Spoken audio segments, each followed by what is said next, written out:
pledge.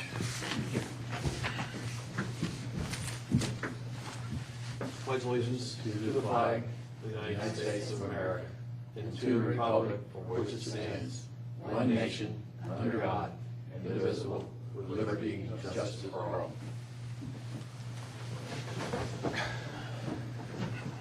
Okay, I'd like to call this meeting to order.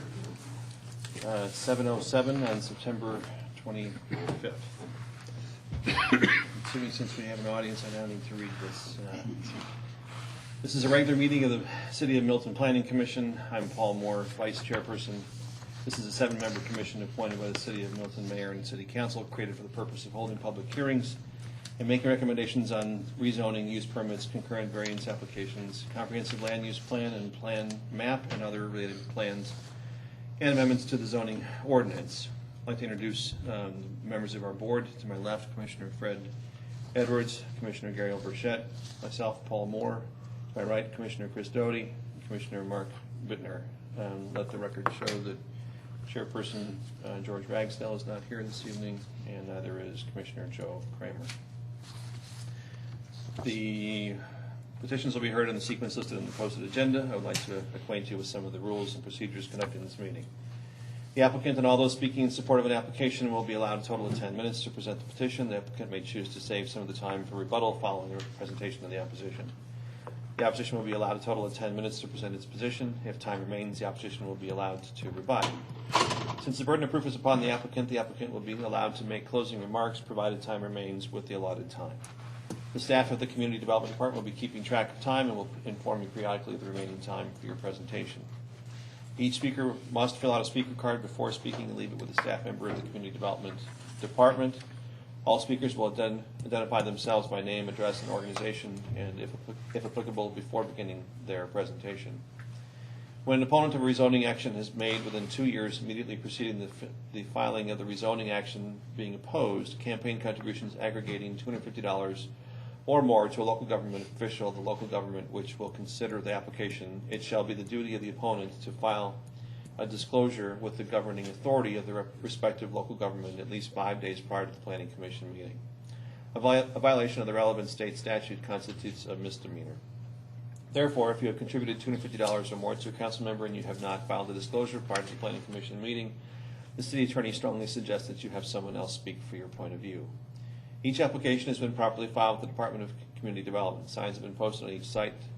The matter has been advertised, and the notices have been mailed to property owners affected by this zoning as required by the Milton zoning ordinance. The Planning Commission's recommendation will be forwarded to the City of Milton Mayor and City Council for final disposition. The Mayor and City Council hearing will be held approximately 3.5 weeks from this hearing on the third Monday of each month at 6 p.m. in these council chambers. The Community Development Department has reviewed each application in conjunction with various agencies and departments, both internal and external to the city. Staff's recommendations, findings, and conclusions are here before us in written form, which has been made available to all petitioners and to the public. Demonstrations of any sort within the chamber are prohibited, so please refrain from any applause, dialogue with the person speaking, or outburst. Please turn off all cell phones or place them on silent. All remarks will be addressed by the Planning Commission. Please show the same respect to the person speaking that you will expect to receive yourself. In addition, the applicant shall not submit material to the Planning Commission during the meeting unless requested to do so by the Commission. All material that you wish to be reviewed by the Commission in consideration of your application should be submitted to the staff of the Community Development Department to be included in the normal distribution of packages to the Commission. Finally, to the applicant, if your petition is deferred in accordance with the Milton zoning ordinance, you are required to update or obtain a new sign for reposting. Failure to update or repost will result in further delay, and there are no exceptions. So, at this point in time, is there anyone in attendance this evening that would care to speak to any topic before the Planning Commission that is not currently on the agenda this evening? And if not, may I have a motion to close public hearing? So moved. Second? Is there a second? Second. Okay. All those in favor say aye. Aye. Opposed? Okay. Public comment is closed. Okay, Robin, we have the approval of the minutes to, I don't have a hard copy. I know that it arrived via, oh, is that what it is right here? Yeah. Okay, does anybody have any additions, comments, or changes?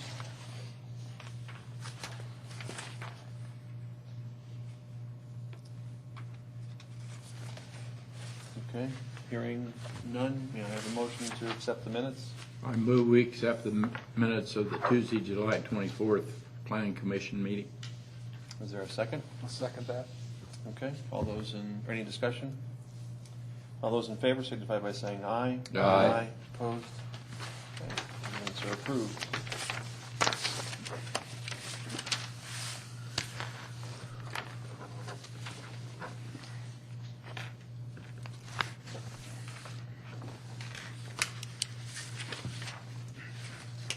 Okay, I'll just keep the copy up here for your reference. Yeah. Did you Oh. sign it? I did. Okay. Okay, so would you sound the first item, please? Sure. Okay, the first item is 12-09, which is to amend Article 6, Division 2 of AG1 Agricultural District as it relates to allowing exotic animals within the AG1 Agricultural District. This was a article that was discussed at the July Planning Commission meeting and was deferred at that time. And essentially what this does is, aside from domestic animals which were allowed in the AG1 district, it now, this calls for allowing exotic animals. Okay. And let me go on and put all three of them on the floor. Okay. I guess they're all related, okay? Okay. The next proposed amendment is RZ 12-10 to create a definition for exotic animals and/or other related definitions within section 64-1. This item was deferred July 24th meeting to tonight's meeting. And again, as we discussed, this defines those exotic animals that we're proposing be allowed in the AG1 district. The third proposed amendment to the zoning ordinance is RZ 12-13 to create a new use permit for exotic animals and/or related uses within Article 9, Administrative Permits and Use Permits, Division 5, Miscellaneous Uses. This was something we discussed at the last Planning Commission meeting, and we subsequently did have a text amendment drawn up by the city attorney, which says exotic animals would be allowed in an AG1 zoning district with a use permit. We have a full page of new language that I can read out, or we can go through it line by line, but it does respond to the issue brought up at the last meeting, that this be allowed through a use permit. Okay. So those are the three related text amendments relating to the allowance of exotic animals. Okay, thank you.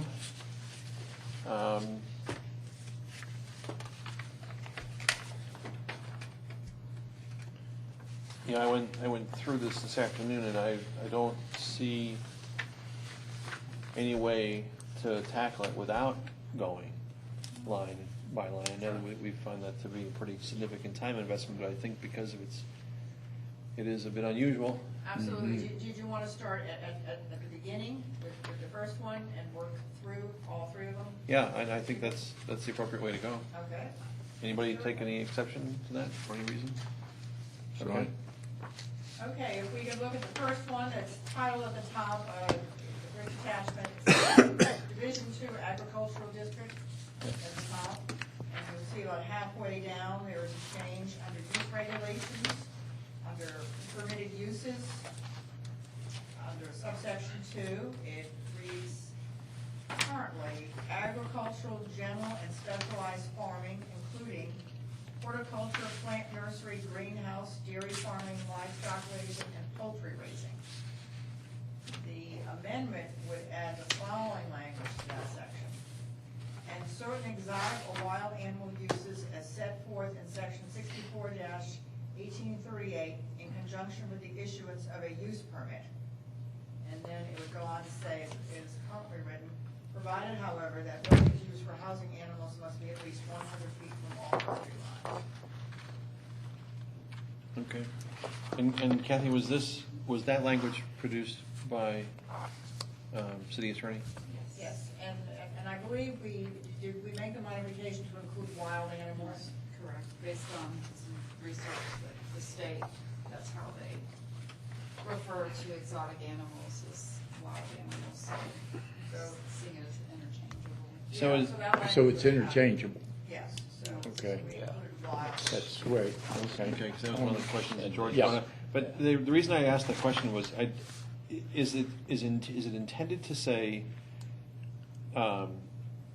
it's agriculture, general and specialized farming, including, and it lists those kinds of things. It doesn't really, and it says, and certain exotic or wild animals.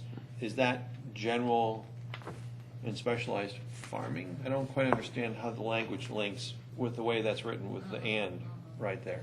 It could say, and the raising of certain exotic. Do you see my Yep. why I'm hesitating there? Mhm. It didn't, it's a funny place to put the and. In my mind, it should have been, the and should have been before raising, Yeah, maybe it should have been a semicolon and then said also including. yes. Yeah, I mean, it's not, the intent's not raising of, I mean, I guess it could include that, but I think the use permit is kind of separate away from the other listings, so. Well, because it says, and this is not agriculture, it's not general or specialized farming. It is, and then it goes on to say including horticulture, plant nursery, and greenhouses, which would all be consistent with general and specialized farming. Then it goes on to talk about raising, including dairy farming, which would come under specialized and general farming. Then it talks about livestock raising and poultry raising. I think the intent of the attorney was just to have another item that would be included as a permitted use. But it really, but what is the use, is my point. It would be. And the housing of, the raising of, the display of, the, That's why they said in certain exotic and wild animal uses, and it'll be set forth by the use permit. Only Right. by use permit would they be permitted to have those animals. And what the uses were would be defined within the use permit, so that's why it's Okay. making reference. to- okay, so it really falls to the word Word uses. uses, is the point then, Uses as set forth in the use permit, right? Okay, then I'm okay with it. okay? That was a good one. From a grammar point of view. Yeah. I understand what you're saying. I mean, if you wanted to do a semicolon instead of and, or if there's, you wanna suggest another. Would that be clearer? And also, semicolon and also? No, I think actually it confuses it then, for me. All right, so we'll just leave it as it is. I think it's gonna be important as you guys are presenting it to the mayor and council that the focus remain on the word uses. Because it comes off of other things that were defined as appropriate before, and now we're saying it's a more generic uses as defined in section 64 dash. Okay, All right, so I'm gonna move off of that onto the next proposed text amendment. Can I ask a question about that? Where in the process do you get the use permit from Milton? Do they have to have all the other documentation from the federal government, and then they bring that to you and get the use permit? We'll speak to that when we get to the use permit section. about Okay. how would be If you'll hold that thought. that's Okay. right. Okay. but Kathy, before we go on to the next section, I have a question that really falls within, it's the same section, 64-1, 64-415, use regulations. Under 6, 7, and 8, where it makes reference to the distances from any property line, does that include frontage? And I'm asking that for two reasons. One is for general farming, that's a familiar use in AG1, especially in our area, or the kinds of animals that are addressed here. I don't take exception to 100 feet, because we're also talking about if it's going to be a use on a property without a structure, it has to be, I think, is it 5 acre minimum? Right, whatever this, yeah. So you've got a pretty sizable piece of property where you're going to have this kind of care going on to these animals. But we're talking about something that we don't really know what it means yet. It's outside of the normal and customary use in our area. 100 feet minimum setback from the frontage, to me, seems like a pretty minimal setback. And have you guys given any consideration to, in the case of exotic animals, where there could be something more extraordinary? If you're talking about, I mean, the list includes things like bears and lions and tigers Right, and elephants. hippopotamuses and giraffes. Right. But this says at least 100 feet, and then again, I think that's a question for the use permit, because that's where that gets reviewed and on a case-by-case basis, which is exactly the reason for the use permit in a sense, is Okay. those setbacks, all of that is part of the consideration in the discussion. Okay. on granting- As long as, you know, obviously this is something you guys do every day versus us doing it once a month, but Right. I'm glad that measure is there, because that's a concern I had. And also, just to, on this, keeping in the same note, if I look under 64-416, the minimum front yard shall be 60 feet, is that consistent or is that inconsistent with 100 on everything else? That's just our normal AG1 development standards for a home. So that's what 60 foot front, 25 side, 50 rear, Right, and 40 side yards when when there's there's corner a lot. structure, okay. So that addresses, typically just the lot itself, whereas the items above are the specialized agricultural uses. So our basic development standards don't have to be addressed by this, because it is addressed later by the parameters set forth for exotic animals? Okay, because that takes up my next question, which was on page 3 of 3, under J subpoint 2, where fences should not exceed 55 inches. I know that we do address higher fences later, and it doesn't have to be addressed here. Correct, it's like the use permit supersedes the district standards. So. Okay, great. But when we get to use permit, make sure you're comfortable with it. Yeah, I do You've got have that. similar notes on that. Yeah. So, okay. Okay, Anybody else have any questions on this stuff besides my monkey business?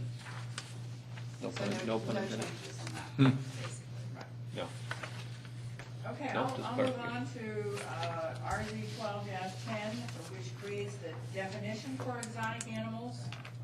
And do you want me to just, you'll see a whole page, it starts at the top of section 64-1, that defines it, and then it also defines wild animal. Do you want me to just start reading this, Paul, or? Sure. Okay.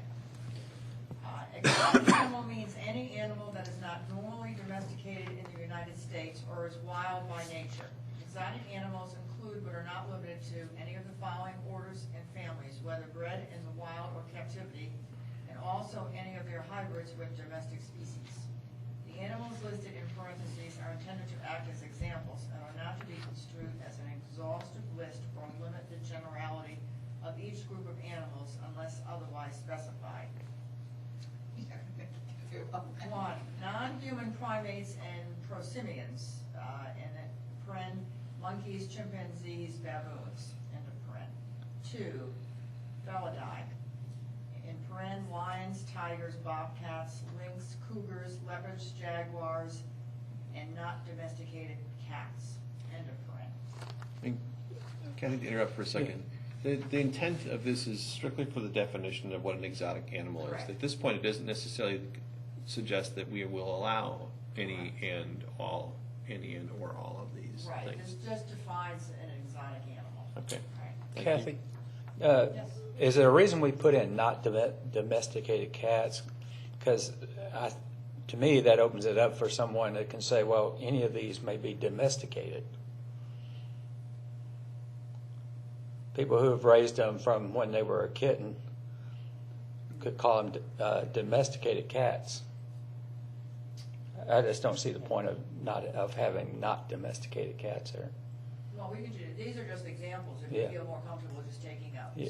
taking Yeah, out I just don't see that, because that really doesn't affect the definition. Right, and these are just examples. Yeah, That I'm Same perfectly thing with comfortable dogs. taking. okay, Same thing with dogs. yeah, With what? Dogs. yeah. Oh, all right, okay, I got that, all right. Number 3, Canidae. Canidae, I get my Latin, Canidae? Canidae. Which could include wolves, coyotes, foxes, jackals, not domesticated dogs. We'll take out not domesticated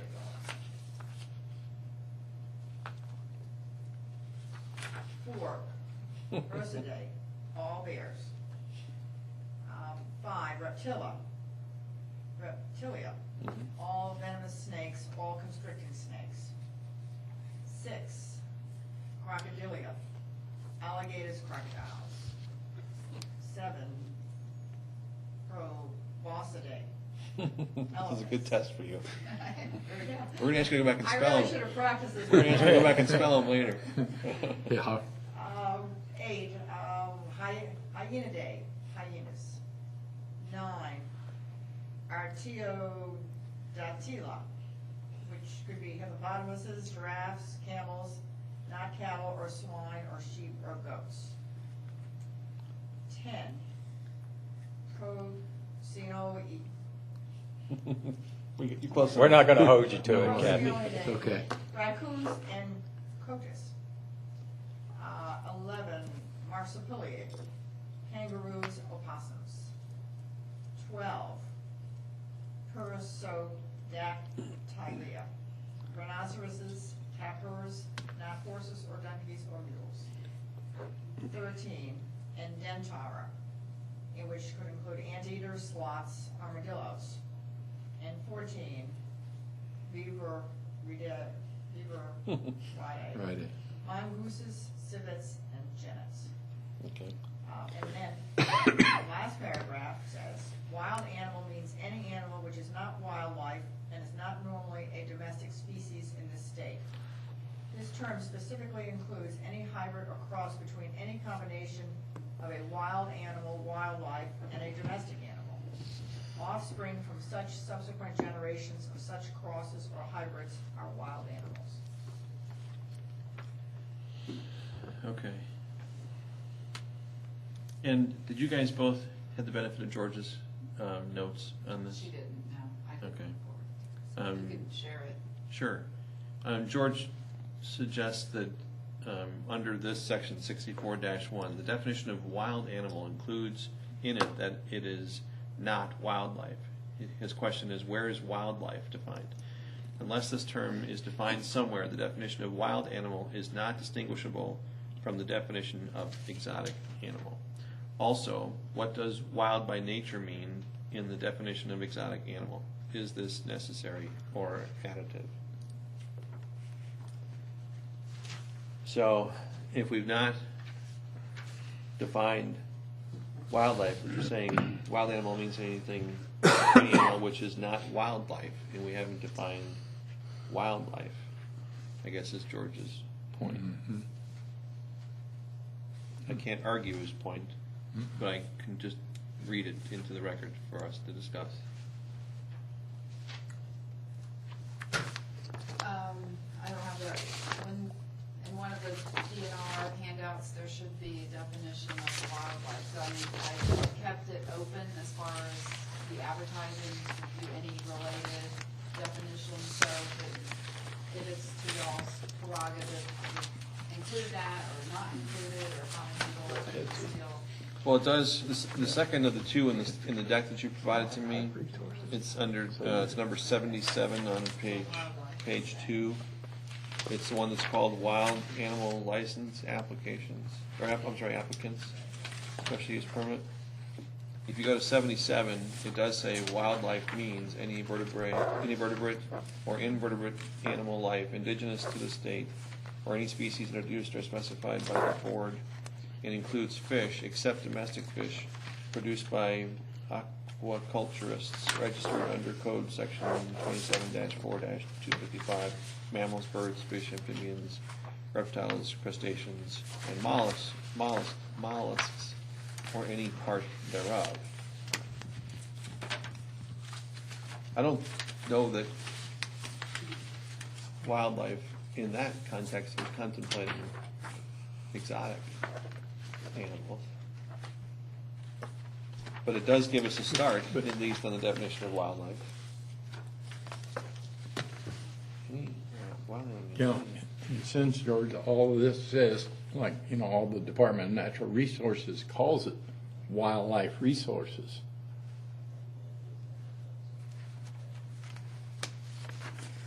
And there isn't anything in that list that is not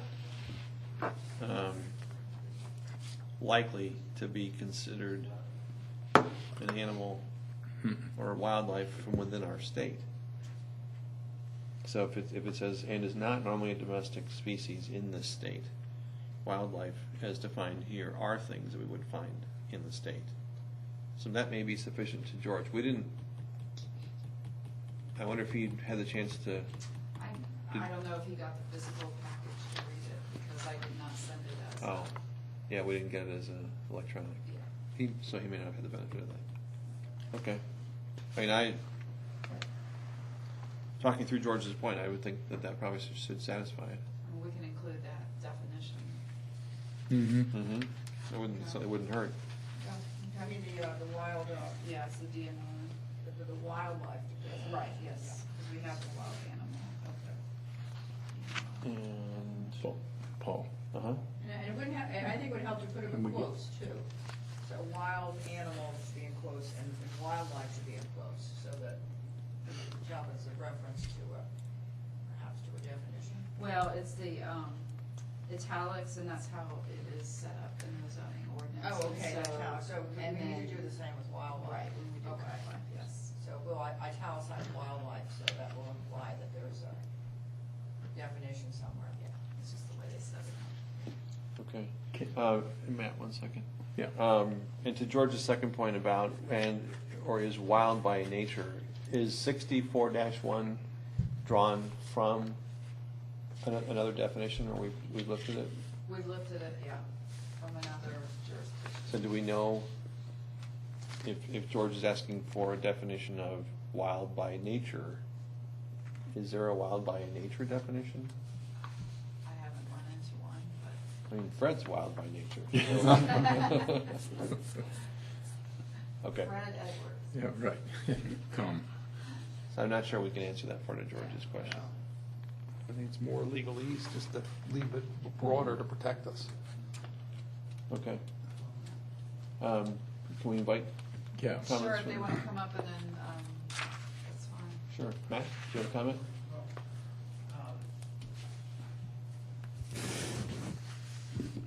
Matt Coons, and he's 730 Sable Point Road, Milton, Georgia, and here as a citizen. Obviously, this is a unusual topic, as is, but I've had a chance to know Dean Riopel and Berta Oaks for about 6 years now, and it's been interesting seeing what they've got going on in their property. It's just a very interesting process, and some of the language that we're discussing and talking, there's been some applications that have happened and transpired in the past that that might help as we're going through the process. And Berta was just saying something, if you don't mind, about the discussion of wildlife and kind of why they included that in there. And I think you may want to just include that from a practical application as far as part of the discussion. Included or? Well, just listen to what he had to Oh, say as okay, far as certainly. why that was in part of what we're discussing to begin with. So Great. and I heard that. So Robert Oaks, 14325 Hopewell Road. The wildlife thing, once we get established, the DNRs, they have a animal that they're going to have to rehab. They're going to probably bring it this way to us, and like, you know, a hawk, a deer, you know, something gets hit, and you strike out that, we're, you know, won't be able to do that for them. And, you know, any kind of other wildlife that is native to this area, but is an exotic, what we would call an exotic animal that you wouldn't see every day that we have there, then that's going to get cut out, you know, like, we probably won't have a raccoon, but something like to that nature, you know. So if you cut wildlife out, then that kind of limits that part. So that's all I wanted to say. Yeah, okay. Yeah, I don't think we're suggesting that we exclude, we just wanted to make sure we had a good definition of it. Okay. So, but thank you, that's very helpful. Okay. Any other questions or comments on page 1, sub 64-1?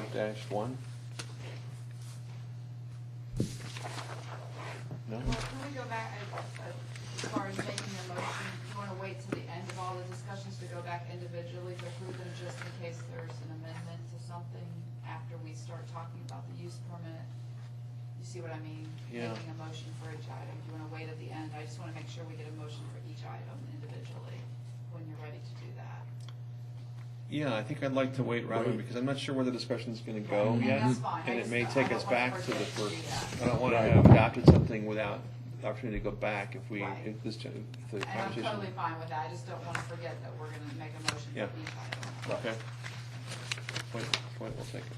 Okay, well, with your permission, I'll move on. Okay. Section 64-1838, exotic wild animals.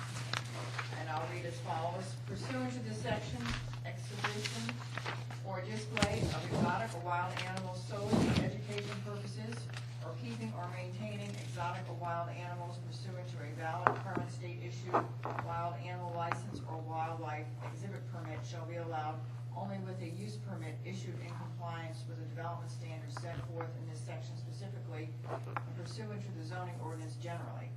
In the event of conflict, the terms of this section shall prevail.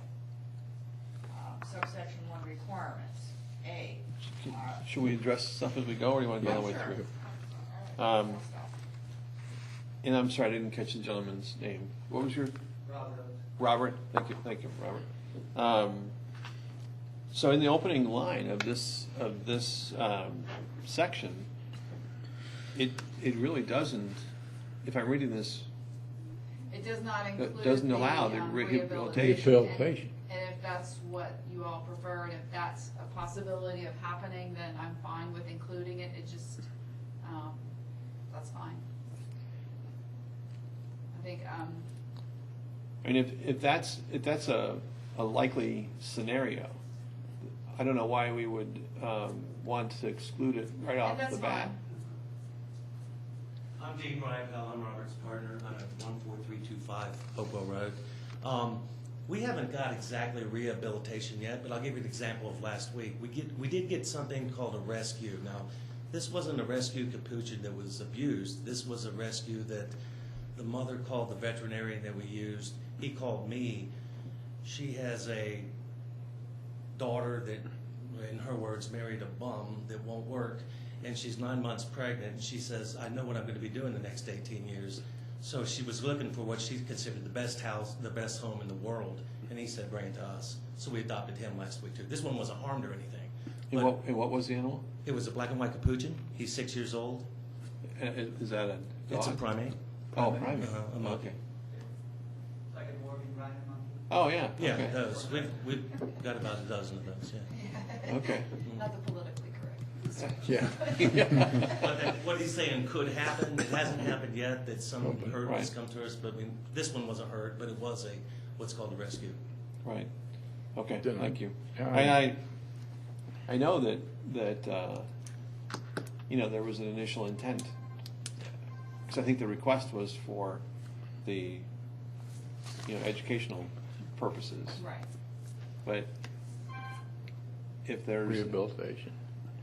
Yeah, but well, let me ask another question of Robert and Dean. Does the like in the example of like the DNR or any other government authority bringing you guys or potentially using you guys for the rehabilitation purposes? DNR's done it. They've offered before for Okay. doing that thing. If they go to somebody who's not licensed or somebody that's not treating their animals right, they'll give whoever's closest a call that has that type of animals and done that before. I didn't know this meeting was happening until a couple hours ago or 3 hours ago. So we had there's 3 business partners. We had our third business partner call and talk to the state to see if he could get something electronically from them. They don't. Right. He's ordered the book and the book isn't going to come, but they already have the restrictions on what's going to last. Now, I'm doing anything the city wants. We have businesses in Atlanta, we have businesses in Beaufort. They're nightmares. This city has always worked with us and done us right. This park was gonna go in Beaufort, but they angered us, and so this is why we want to put it here. But what the state just told him today is, why would they want to oversee what the USDI, the USDA, and the DNR already do? Exactly. And if they are going to oversee it and decide which animals, are they also going to add an enforcement division that's going to come out and say, well, he has an alligator, get it out of here? A lot of these things, like when we were talking to Chris Slagerbloom in the last meeting, he said, well, I don't want you to have a giraffe. Nobody can get licensed for a giraffe anyway. So there's a lot of these things in here that if we want to go down the line on, that's fine. No bears, no tigers, no lions, no giraffes, no elephants. We're fine with that. But all of our animals, and Matt knows this, and he's known me for 6 years, and we've raised them here since 1999. They're all small and medium. Our biggest primate is a spider monkey that maxes out at 19 pounds right now. So, Okay. Well, where I was going to go with my question, and you've helped me get there, Sure. is a DNR with a I don't know what, let's just use a broad brushstroke. I don't want to name the animal. Likely to do they have to assess whether or not you have a license for the raising of, or the husbandry of, or the general care of that animal, or are they forced by their own rules to go to a vet? oh, I guess no. I'll leave- I'll They leave off issue the that. license, right? I am licensed by both. Yeah, who issues you the license?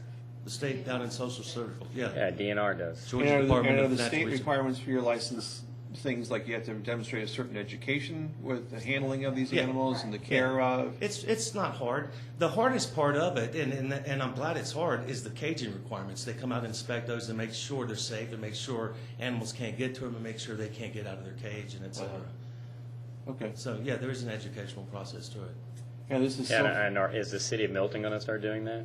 That's what I'm Making asking. sure That's that, what the that state they're wanted to know sanitary today. and They that all said, the why cages are would they there want and to that. repeat what the USDI, the USDA. We can't even already keep, do? we can't even keep signs down, legal signs down. Now we're gonna start, That's why this driving up, is the last driving up piece to of your it. property and looking is at all coming that. to us.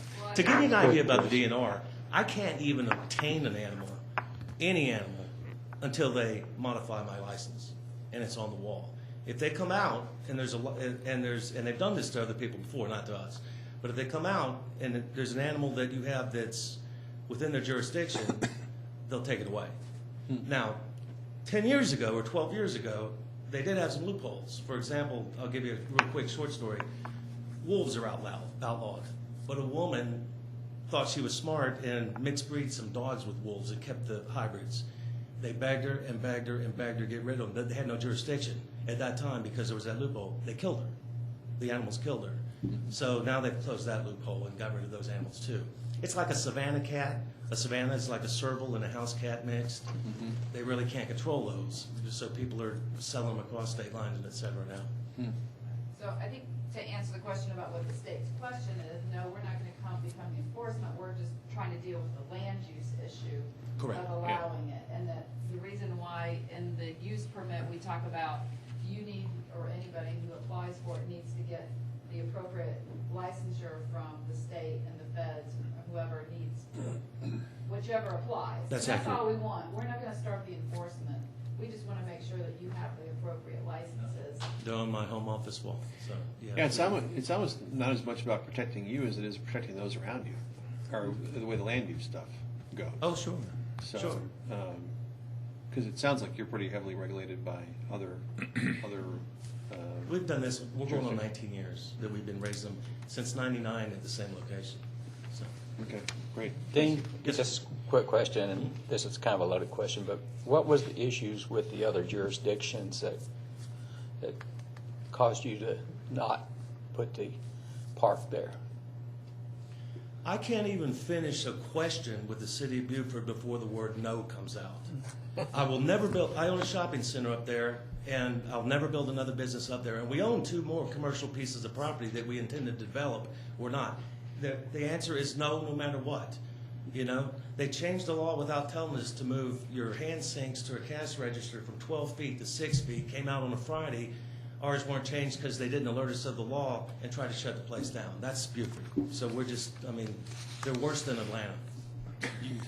Everything we've done here in Milton is been great. Good. Good. Okay. Thank you. All right, shall we continue? Okay, all right, I'm under subsection 1 requirements. Mhm. A, the required district is the AG1 district. B, we must obtain the appropriate license from the U.S. Department of Agriculture, Animal and Plant Health Inspection Services, which is USDA APHIS, or provide documentation that the applicant is exempt from USDA APHIS requirements. C, must obtain a U.S. Fish and Wildlife Service permit for special purpose possession if exhibiting or dealing birds is regulated by the U.S. Fish and Wildlife Service. Then D, D, Oh, thank you. you must obtain the necessary permits from the Georgia Department of Natural Resources, Wildlife Resources Division. Any questions? Nope. Under subsection 2 standards, A, I'm the sorry, lot size shall be 10 Anybody else? acres. Kathy, I'm sorry, I just spoke for myself. Oh, Anybody else? everyone else set? Yep. Okay. 2, standards. A, minimum lot size shall be 10 acres. B, permitted curb cut access shall not be from a local street. C, all activity areas, including parking structures, areas where animals are housed or grazed, shall be set back a minimum of 100 feet from all property lines. Next one should be D. D, I know, Kathy. I'm sorry, I Okay, just fixed that's them all right. all.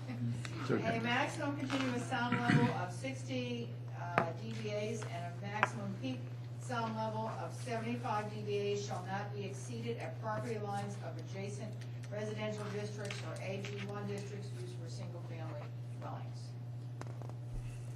D, open to visitation, it can be open to visitation by the general public only from 8 a.m. to 9 p.m. E, if located adjacent to any residential district or an AG1 district used for single-family dwellings, the minimum buffers and landscape strips required for the Northwest Fulton Overlay District as specified in 64-1141 of the zoning ordinance shall be required. And Robin can explain those to you. Let me finish. Then the last one, sanitary facilities or trash receptacles shall be located a minimum of 100 feet from a property line of any residential district or AG1 district used for single-family dwellings. Next page. Can we stop on that page? Sure. I've got a couple. So do I. Fred, do you want to start? No, go ahead. Okay. Starting with A, the 10-acre minimum. Was that an arbitrary number that we've decided on, or is that based on a recommendation from another governing body? Basically, we have a petting zoo use permit as well as other not similar type uses, but something that would require a large amount, so that just comes from that, Okay. the 10 acre. And does that pose a hardship on our current applicants at 10 acres? I don't believe so. You have like 20 acres, correct? We have 21 acres. Those distance requirements are going to be a hardship for us. Each side, we have 21 acres. To this side is 18, to this side is 15. But the situation is, our homes are way far apart, but our pastures are right together. And Chicken Creek borders our property, and they define our property line as the middle of the creek. Right. All that's over there is his horses, and but that's where we were actually going to start our walkthrough for exhibition, for the exhibits. Okay. These are very seem. So do you have, are you saying you have two different legal descriptions, two different parcels? And it's, No, I'm just saying the Hargraves next to us, their house is way at their far end, and our house is way at this far end. But the creek borders right in between us. They have a bunch of land on this side, and we have a bunch of land on this side. But that distance requirement you read hinders quite a bit. you mean 100 feet from the property line? Mm-hmm. Yeah. Well, Yeah. you could ask for a variance to that and have to show a hardship. So when you apply for your use permit, you can ask for a variance to that requirement. Yeah, there's a So little you bit. have to think that this is for anybody and everybody, Okay. so. I was gonna Okay, say, I it's a little bit tricky because. Just like the fence. Because we can't write an ordinance just for you guys, we have to write an ordinance that's broad brush. And to Robin's point, there is an appeal process if there's anything in the ordinance that you guys can't accommodate. Because there are things like streams, buffer setbacks and those kinds of things that are there for a variety of reasons.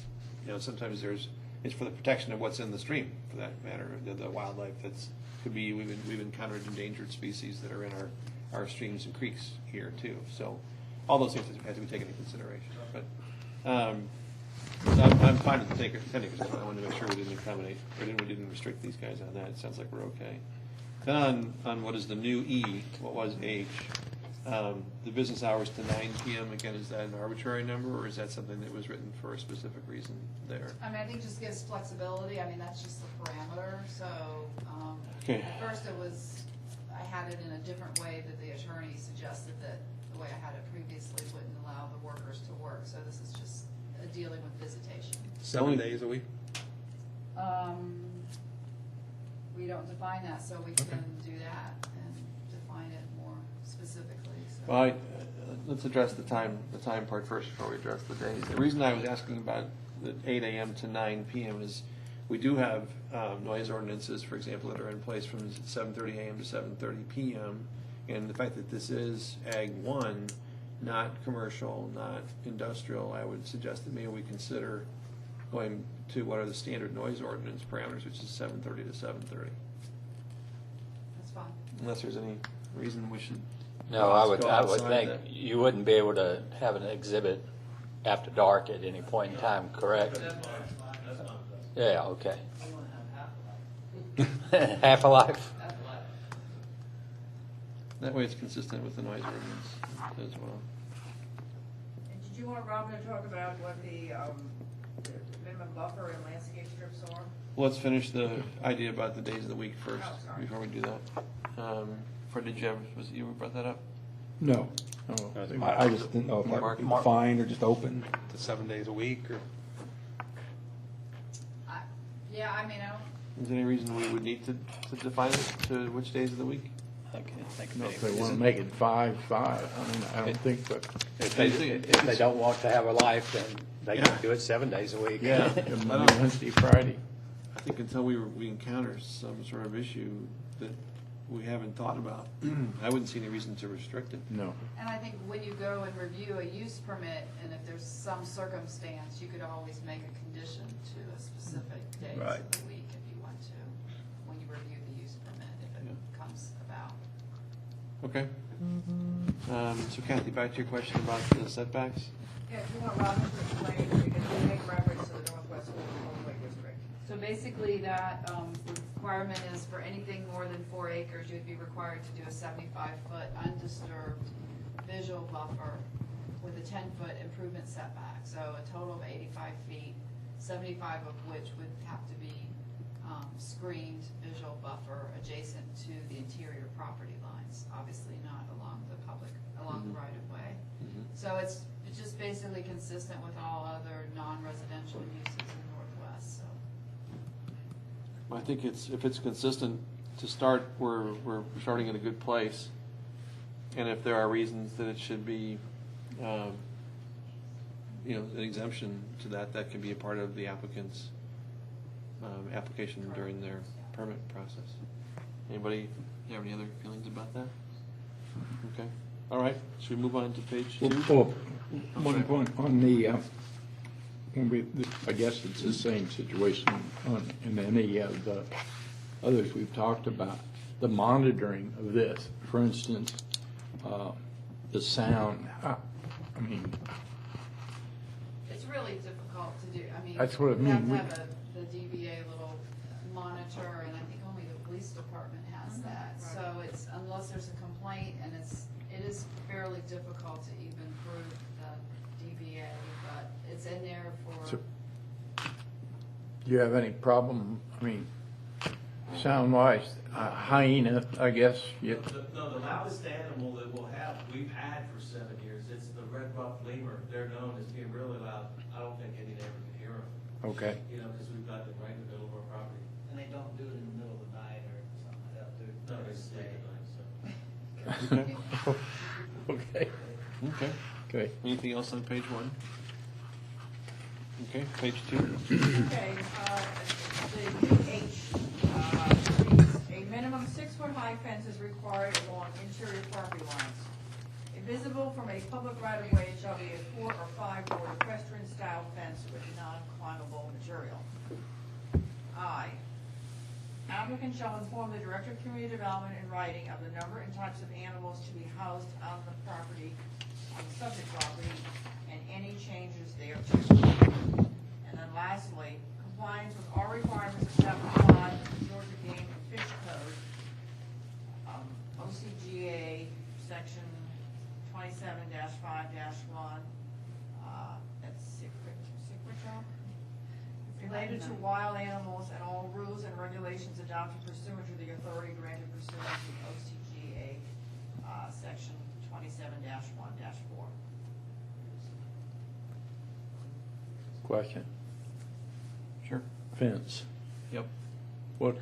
You're talking about H, Yep. new H? H, right. Yep. Do we have to make a special exception here for the fence based on, Already received that. Well, okay, We've already received it, huh? yeah, and so you were telling us that the state requires a minimum 6-foot fence, so I'm correct. Non-human primates. So we're, 6-foot fence. We've already been through that process and that's been approved by you said. So I guess what I was trying to do is based on that statement is to require, instead of a 5-foot fence, a 6-foot fence, so people don't have to get variances in the future. Well, it'll be 6 feet anywhere there's like the non-human primates. If we did have, like you said, deers or something down at the far one, that's only 5 foot.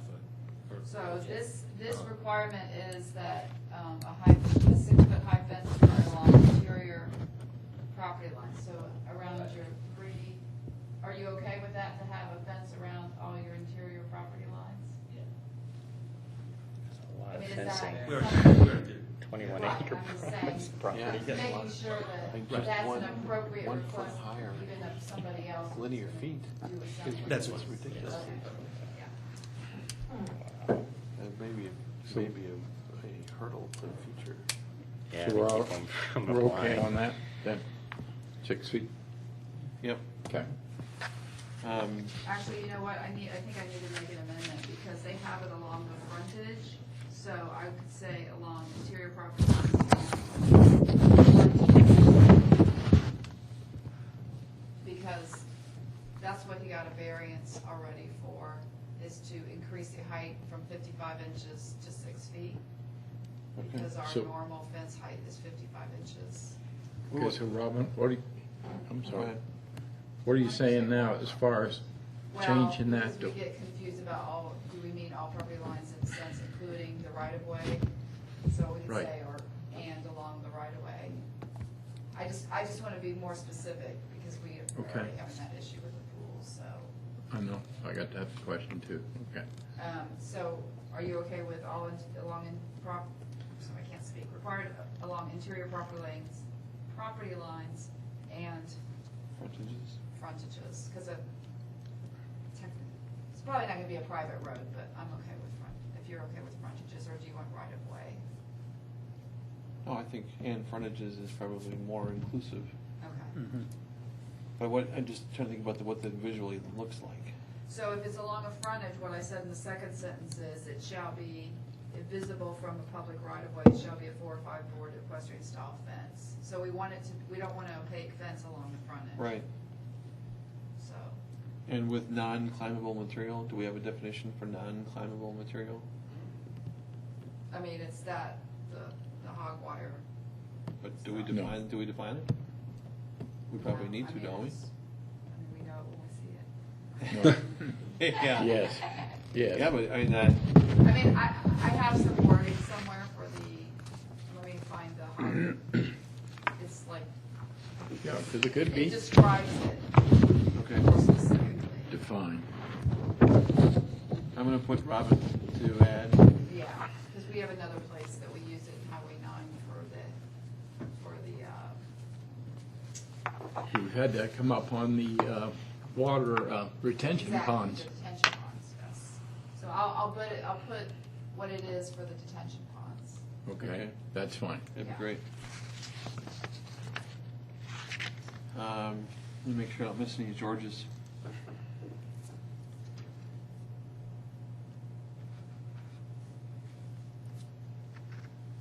Item 2K. I suggest in item 2, what was K, Right. which is now H, George suggests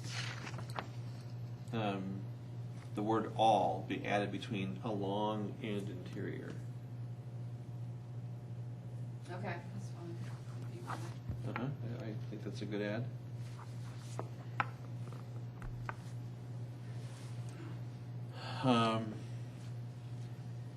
Let's see, if he already, in the same item, if there's a maximum fence height is 4, that are at least 6 feet tall, what consists, what about, okay, George also asks, what about non-pervious material, since the point is to ensure no animals escape?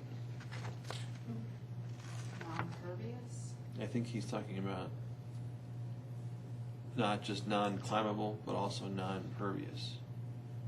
Suggesting that, you know, we think about non-pervious differently. We're talking Right. about non-pervious surface so that it's gonna not allow water to seep through. George is suggesting using the words non-pervious, so it's not gonna allow animals to get out.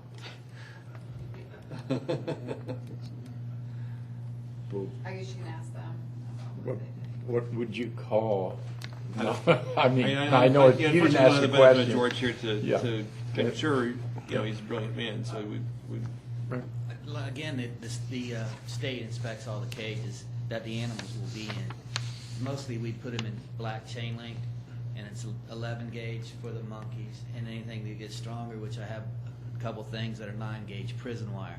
So that's probably pretty non-pervious to Well, them we're kind of talking animals. We're talking about the fence on the periphery, what it's made of. Like, for instance, when you did your fence along the right of way or along Hopewell. Well, that's the boards. I mean, I don't know how That's they can be boards. non-flammable. No, not non-flammable. non-pervious.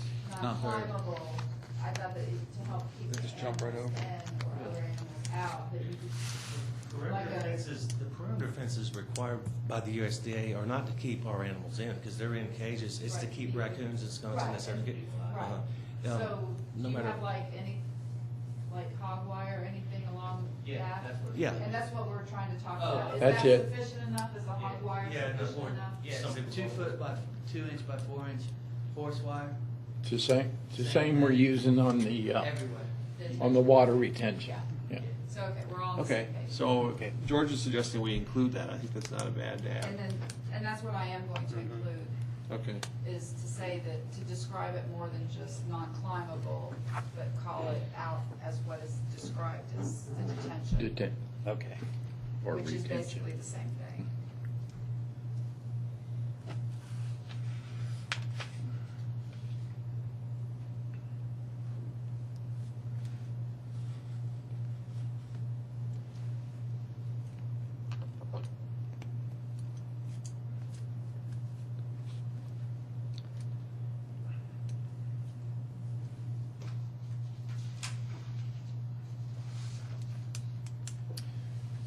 So, Robin, are we saying under I that each time they would add an animal to be housed or caged, that they must come They to, just need to write a letter just stating inventory of animals.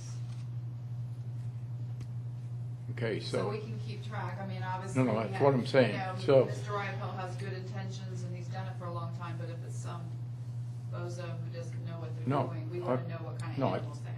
I fully agree. I was just wanting to make sure that's what we're saying, that each time it's added. Why don't we just make it a monthly reporting requirement where they could, That's easy to do, because the state requires it anyway. Oh, I do could they? give them the letter, and I could give you the letter. Okay? oh, okay. and what does it state? That each time they add an animal. Oh, that's actually where George goes next. Oh, is it? Yeah. Okay, so it's, he says it's already covered by the State. state. We just wanna know it for our So we need to include purposes. something that says that, because here's George's comment. This covers the exhibition or display of wild or exotic animals. What about people having or breeding them if they are not for education or display? Are there any restrictions? If not, should there be, example, with respect to types and or numbers? So if we're adding an animal, or there's births or additions for whatever the purpose, whatever the reason might be. And like you said, it could be a rescue, it could be a rehabilitation, it could be whatever, where the numbers change. If it's already required by the state to report that, let's just add that requirement to the. And that's already And said that, there. and that's what It she's is? saying. Oh, that's what it's saying, anytime it's. Now, I will say that, I mean, this isn't including somebody who just decides to have their own pet. And maybe Mr. Riopel can answer this question. What if Mr. Smith down the road wants to have a lemur as a pet? They still have to do their own licensing, they're supposed to with the DNR, correct?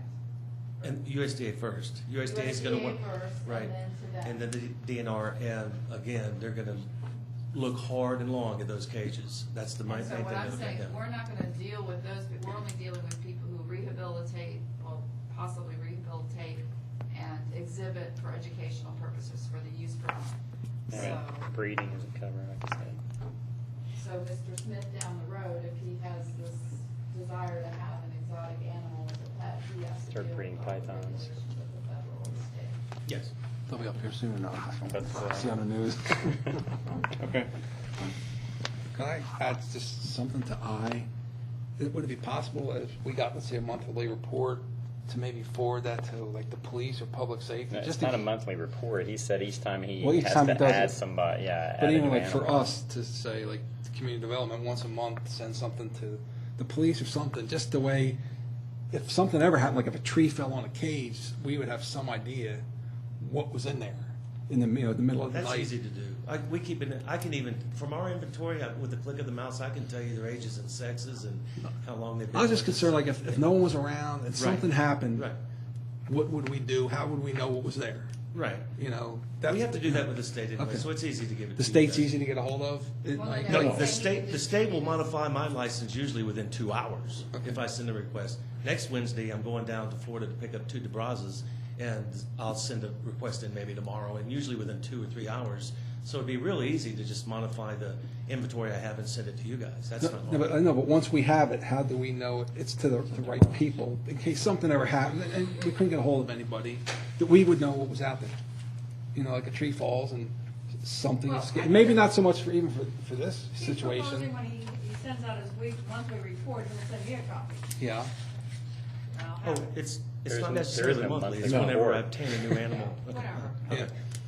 Maybe once every 4 Whenever years. there's a change, Not whenever with there's us. a change. Well. So, but something happens in the middle of the night, we just call you? Pardon me? We The can police, always forward yeah, it- You know what I'm yeah. saying? Or yeah, How would if you you're know? the- That's- if you're the neighbor. Forward it to the police department. I'm just thinking, it's just so we're protected, that Right, if- right. not so much here, That's but fine. something escapes one day and the news cameras come and say, what's out there? We don't know, we didn't track it, Right. you know? I'll be the point person because I Okay. mentioned it here, and I will send it out to the police department, so we'll know what's there in case some lightning comes and. Things happen when you Sure. don't prepare for them. What's a DeBras? A very rare, about 14-pound primate, and in the 18 years we've been doing this, I've never seen any for sale. We generally only buy babies, but these 2 are 9 and 10. They live about 40, 45 years, and they're both females, and I want to breed them, but I'm buying them anyway because I haven't seen them for sale in 15 years. So, Yeah. Cool, okay. But, okay, so to that point, actually, you just used a key word. He looks forward to breeding them, so the numbers will theoretically change. Right. So as long as the state's requiring the reporting in the numbers, we'll get the same. We're all saying the same thing, right? Yeah. Okay, cool. All right. So you're gonna add that then, Robin, in there, It's, that the report will, because right now it doesn't. Do you want me to write something about, will be forwarded to the Uh-huh. police department? Yes. Or, no, Or to Kathy, right? says, inform the It says director of that. community It's not a development. monthly It says report. that. I mean, what is it called? What would you call it? It's not a monthly report, it's a licensing report. for? It's a modification of my license. On the DNR license list, every single exotic animal we have. Oh, it already says that, it says applicant shall Yes. inform the director of community development in Right. writing of the number and types of animals to be housed on the subject property and any changes there too. Correct. So- That's So fine. any change means Okay. a birth. Anything. And the only, obviously, And they number allow- or They type. allow time for births. We have a dozen or 15 births a year, so, yeah. But don't you also, do you ever sell them out? Mhm. Okay, so Trade it's and sell, always yeah. gonna be there in Yeah. here? Yes? Yeah. Okay.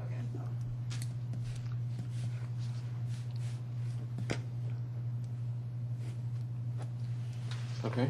Okay.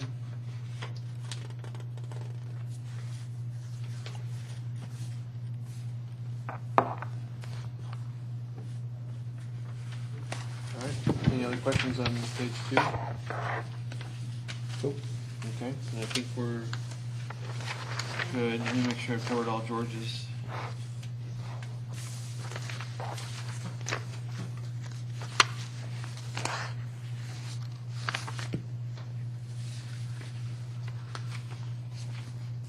Oh, you know what, under the use permit, can I suggest that when I have a listing of, the different uses, I say this pursuant to section exhibit, can't say the word, exhibitation or display of exotic or wild animals. We need to add the rehabilitation as well, because it's a different permit, it's an additional permit from the DNR, correct? So where are you, Robin?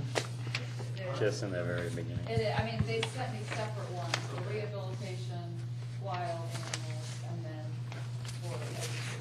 So they have 3 different sets. So it's under the, section 64-1838. And so where are you suggesting it be added within that opening First paragraph? one. Yeah. In the first line? Pursuant to this section, where are you gonna put it? Exhibitation, exhibition. Exhibition. Thank you. Exhibition, comma, Breeding, no, Rehabilitation. rehabilitation. or display. Okay. I just wanna make sure we all are, Exhibition. that's gonna be a possibility. I think that's the wrong place to put it. Yeah, I do too. I mean, if you read that, Yeah, the way it reads now, that would be you're rehabilitating them solely for educational purposes. right, it needs to go somewhere else. No. So it'd be the next one, the or keeping, rehabilitating, or maintaining. Okay. Yeah, keeping, comma. Rehabilitating, Mhm. Yeah, because like you said, you've got to get a state-issued license for that as well, right? yeah.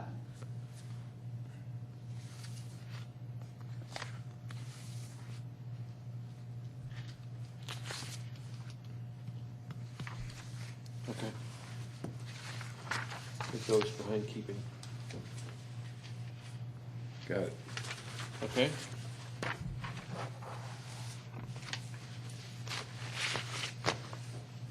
So we're probably to the point where, because we're done with exotic animals, we probably could vote on the first 2, right? On 09 and 10? Actually, all 1, 9, 10, and 13, because we just worked on the use permit. Oh, I'm sorry, yep. Yeah. Okay. Shall we do that? Do we want do each one of them separately? or- Yeah. Yes. Separately, okay. Yep. I'll entertain a motion on RZ 12-09. I move that we adopt the amendment as so stated with any changes that the commission has proposed to RZ 12-09, Article 6, Division 2, -AG-1. Okay, is there a second? Second. Okay, is there any discussion? Hearing none, all those in favor signify by saying aye. Aye. Opposed? Okay. That carries. Okay, may I have a motion for RZ 12-10? I, let's see, move that we adopt RZ 12-10 to section 64-1 of section 64-1. To include To include any and all. any and all amendments or recommendations by the commission. This evening. Okay, is there a second? A second? Okay, any discussion? Hearing none, all those in favor signify by saying aye. Aye. Opposed? Okay. You want to roll? I RZ move, 12-13. I move that we approve RZ 12-13, Article 9, Administrative Permits and Use Permits, Division 5, with all the recommendations from the Planning Commission. Okay, is there a second? Second. Any discussion? Okay, hearing none, all those in favor signify by saying aye. Aye. Opposed? Okay, thank you. I think that fills that. Moving on to fencing. For pools. Did they have any other comments? Oh, yeah, good point. Matt, or gentlemen, Dean, or, I'm sorry, Robert, was it? Is there anything else that you guys, that we did not discuss tonight that you think is appropriate for us to have heard?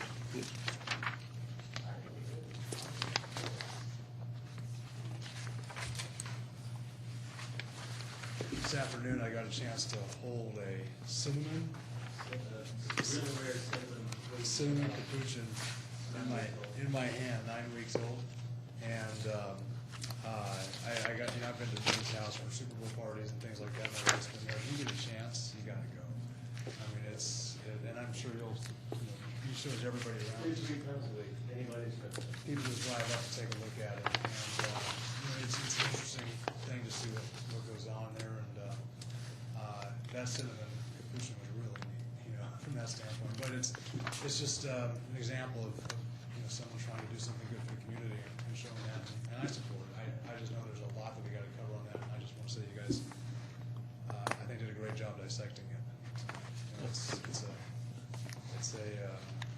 It's a challenging situation because dealing with animals and people is we can get tangled up. So, but I appreciate that. Thank you. Yeah, happy to help.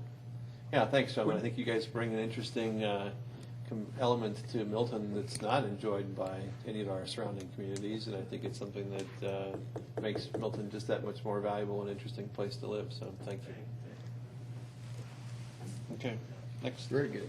Next item. Okay, next item is RZ 12-14. Proposal to amend Article 9, Administrative Permits and Use Permits, Division 3, Administrative Permits, Subdivision 2, Minimum Standard, Section 64-1609, Swimming Pool, Private.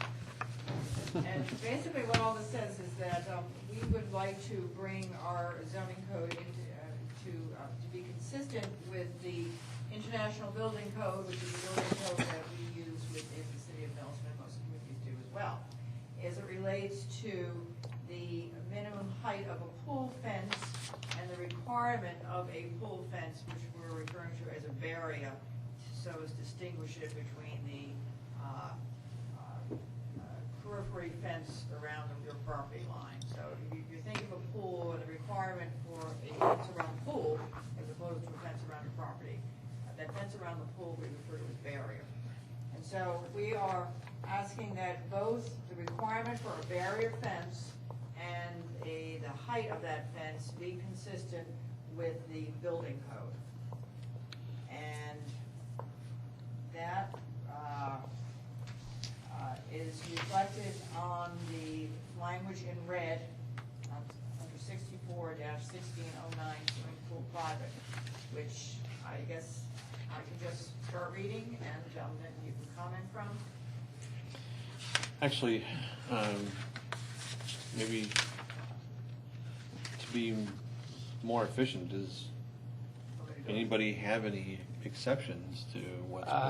I oppose the 4-foot height. I think 5-foot height is the height that it should be. I'm not saying you can't do a 5-foot, but it's the building code that you can do the 4-foot, but it's to to code, but it can't be, right now, what's happened is, especially on larger lots, people have asked to use their periphery fence as their pool barrier, and that's really not the appropriate and No. safest. No, I agree. And so we're trying to get it more in line with what is required, and it's the difference between a 4 and a 5 foot. Not to say you can't put a 5 foot on, but it's a minimum 4 foot. But it's becoming more safer because what's happening is people are saying, well, I don't want to put another barrier up. I want to use my 4-board equestrian fence and throw up some hog wire, and that's not very safe versus what truly is required for a pool barrier, which is typically more of a vertical type fence that's impossible to climb. Not impossible, but I agree, a 5 foot is probably better than a 4 foot, but we're trying to be consistent with the code.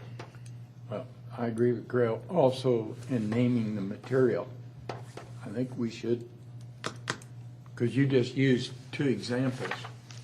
Somebody puts up a, Yeah, Fred, before we go on. Sure. I'm not sure we really finished the discussion about height.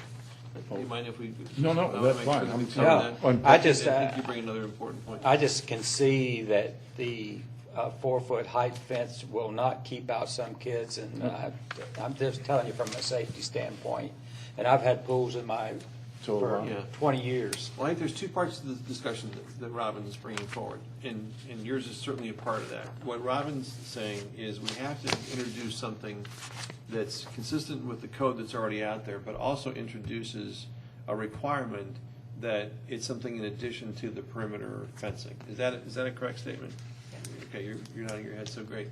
So there wasn't a requirement before. So we're moving in the right direction to introduce this, which is consistent with what's already out there. So now, your part of the story is the second part of it, which is you don't think 48's enough. Well, there was a fencing requirement for pools in Fulton County. It has been. What's what this is. This is what was. And the fencing requirement when I built mine was 5 foot. 5 foot. Which Mine is too. consistent with this, because we adopted Fulton County zoning ordinance, which it has not changed since probably the time you built your.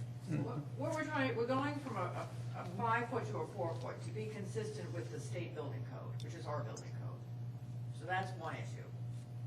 So that's always, the height has always been there, but, so we're looking to be consistent. And then the second thing is to require a barrier fence, which we haven't been consistent. I mean, we haven't really required. We've made some exceptions based on pleading, When is that required? at the time of a pool permit. No, I mean the two fences. I mean, how large of a Well, lot do you have to Two fences have? aren't required. I'm just saying, for instance, if you had a 2-acre lot and a portion of it was already had a periphery fence, a equestrian fence, then you said 2 years later, I want to build a pool. We have a lot of pushback when we say you have to build a pool barrier just for the pool. Like, no. So basically what's happened is that we've allowed them to use the 5-foot equestrian fence and basically put non-climbable material on it on the outside of the horizontal post. And then that's what their pool barrier is, which does not meet the International Building Code. Now, it doesn't matter, they could make a 6-foot high fence if they wanted to for a pool barrier, so long as it met the requirements of the code. And so what this is gonna what's gonna happen is we're gonna get a lot of pushback from people. Well, you let so-and-so, my neighbor, use their periphery fence as their pool barrier. Well, no more, because now we have it in the code to be very specific, it has to be this way. So you could have 2 different fences. You could have a periphery fence and then a pool barrier. Right. But all we're gonna require with the pool permit is the pool barrier to be to code, and not to be equestrian fence with hog wire on it. Okay, so it's taking the standard up a notch, but it's not taking it up as high as either of you guys would like to see it Right. go. Yeah, especially since I owned them and had many, many times, kids, boys in high school and that come over, 2 daughters, and I mean, it's over the fence like in a heartbeat. In fact, was a part of initiation of the football team twice. Had to be swimming in your pool. Yeah. Fred, you're popular. Yeah. The girls are very But I popular. mean, yeah, it's just, I mean, I don't want to be ridiculous on this, but it just, 4 foot seems pretty low to me. But what is the point of it? The point is for little kids. who Yeah, it's like not to keep fall out in. I mean, teenagers. We're not talking about high school football Yeah. players. Yeah, they could go over They a could- 5-foot fence if Right, they you want know, to. I mean, what are we trying to keep out? And the idea is the safety fence.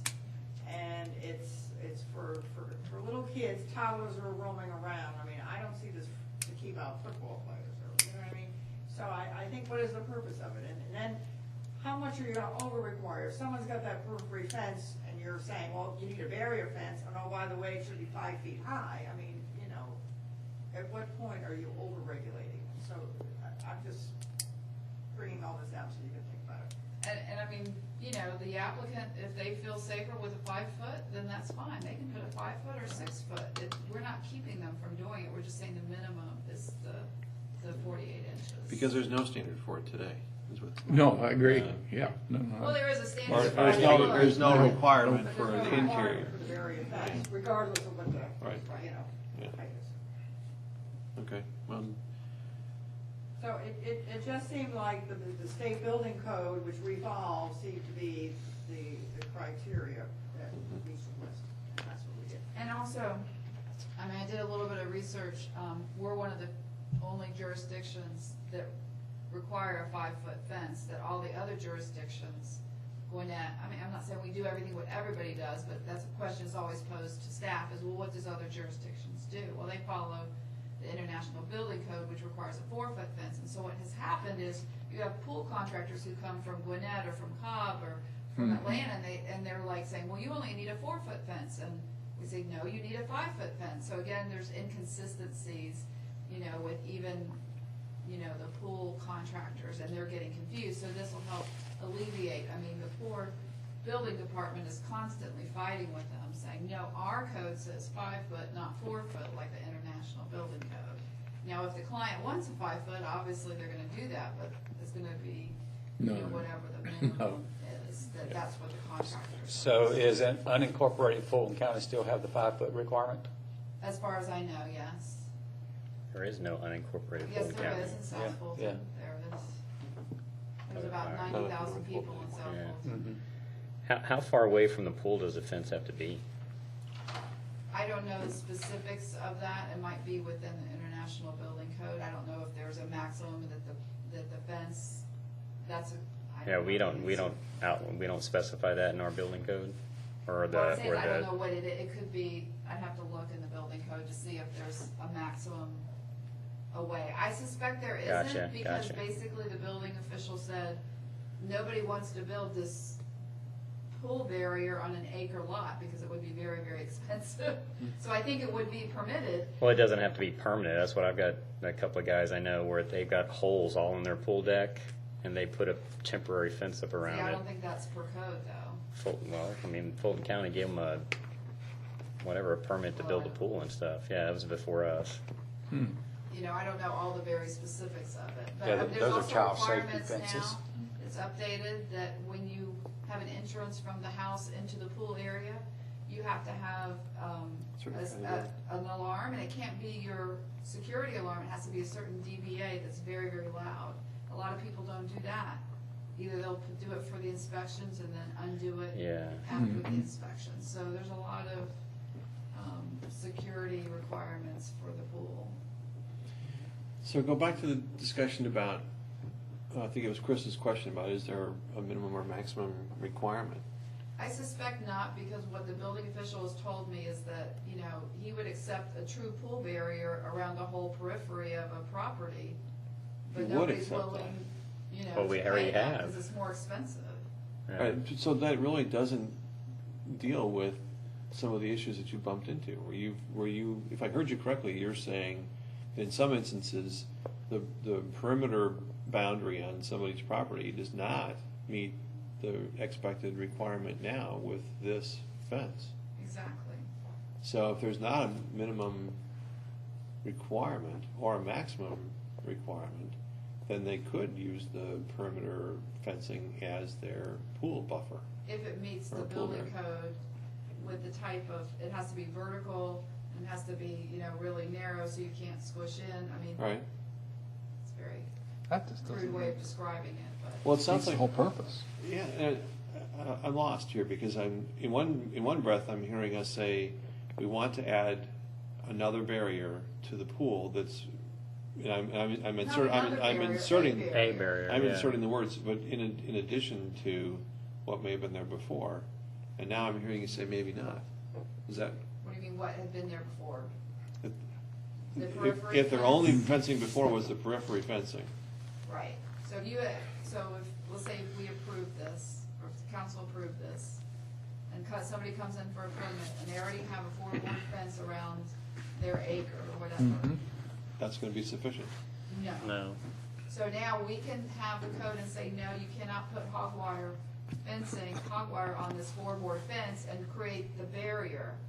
Now you need to do a separate pool barrier that meets the code for this. But if and there's then- no minimum or maximum requirement, how do you get away with saying you have to have another barrier? Because it says it right here, that you have to provide a barrier. It says, all swimming pools shall be completely surrounded by a barrier as required by the International Residential Code, blah, blah, blah.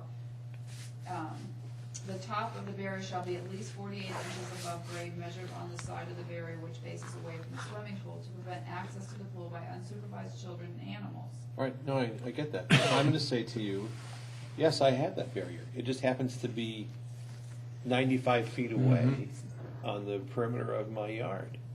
And if it meets the code, I believe it could be. It could be. So how, That's so go back to the story you told about the potential pool applicant that says, I've already got a barrier.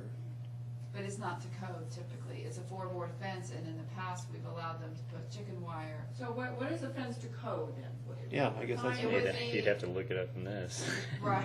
International Residential Actually, Code. I have it back, I don't know if I have it right here of all of it, but, Are we talking about an opaque fence or? well, I mean, it's not gonna be horizontal, It's what you see around every fences. pool now in It's any gonna be residential the- neighborhood, yeah. It's gonna be not wrought iron, but aluminum with small slats Mm-hmm. up to a minimum amount, which people aren't gonna put aluminum fences around Around their entire, entire acre plus 1 or lot. 2 yeah. acres.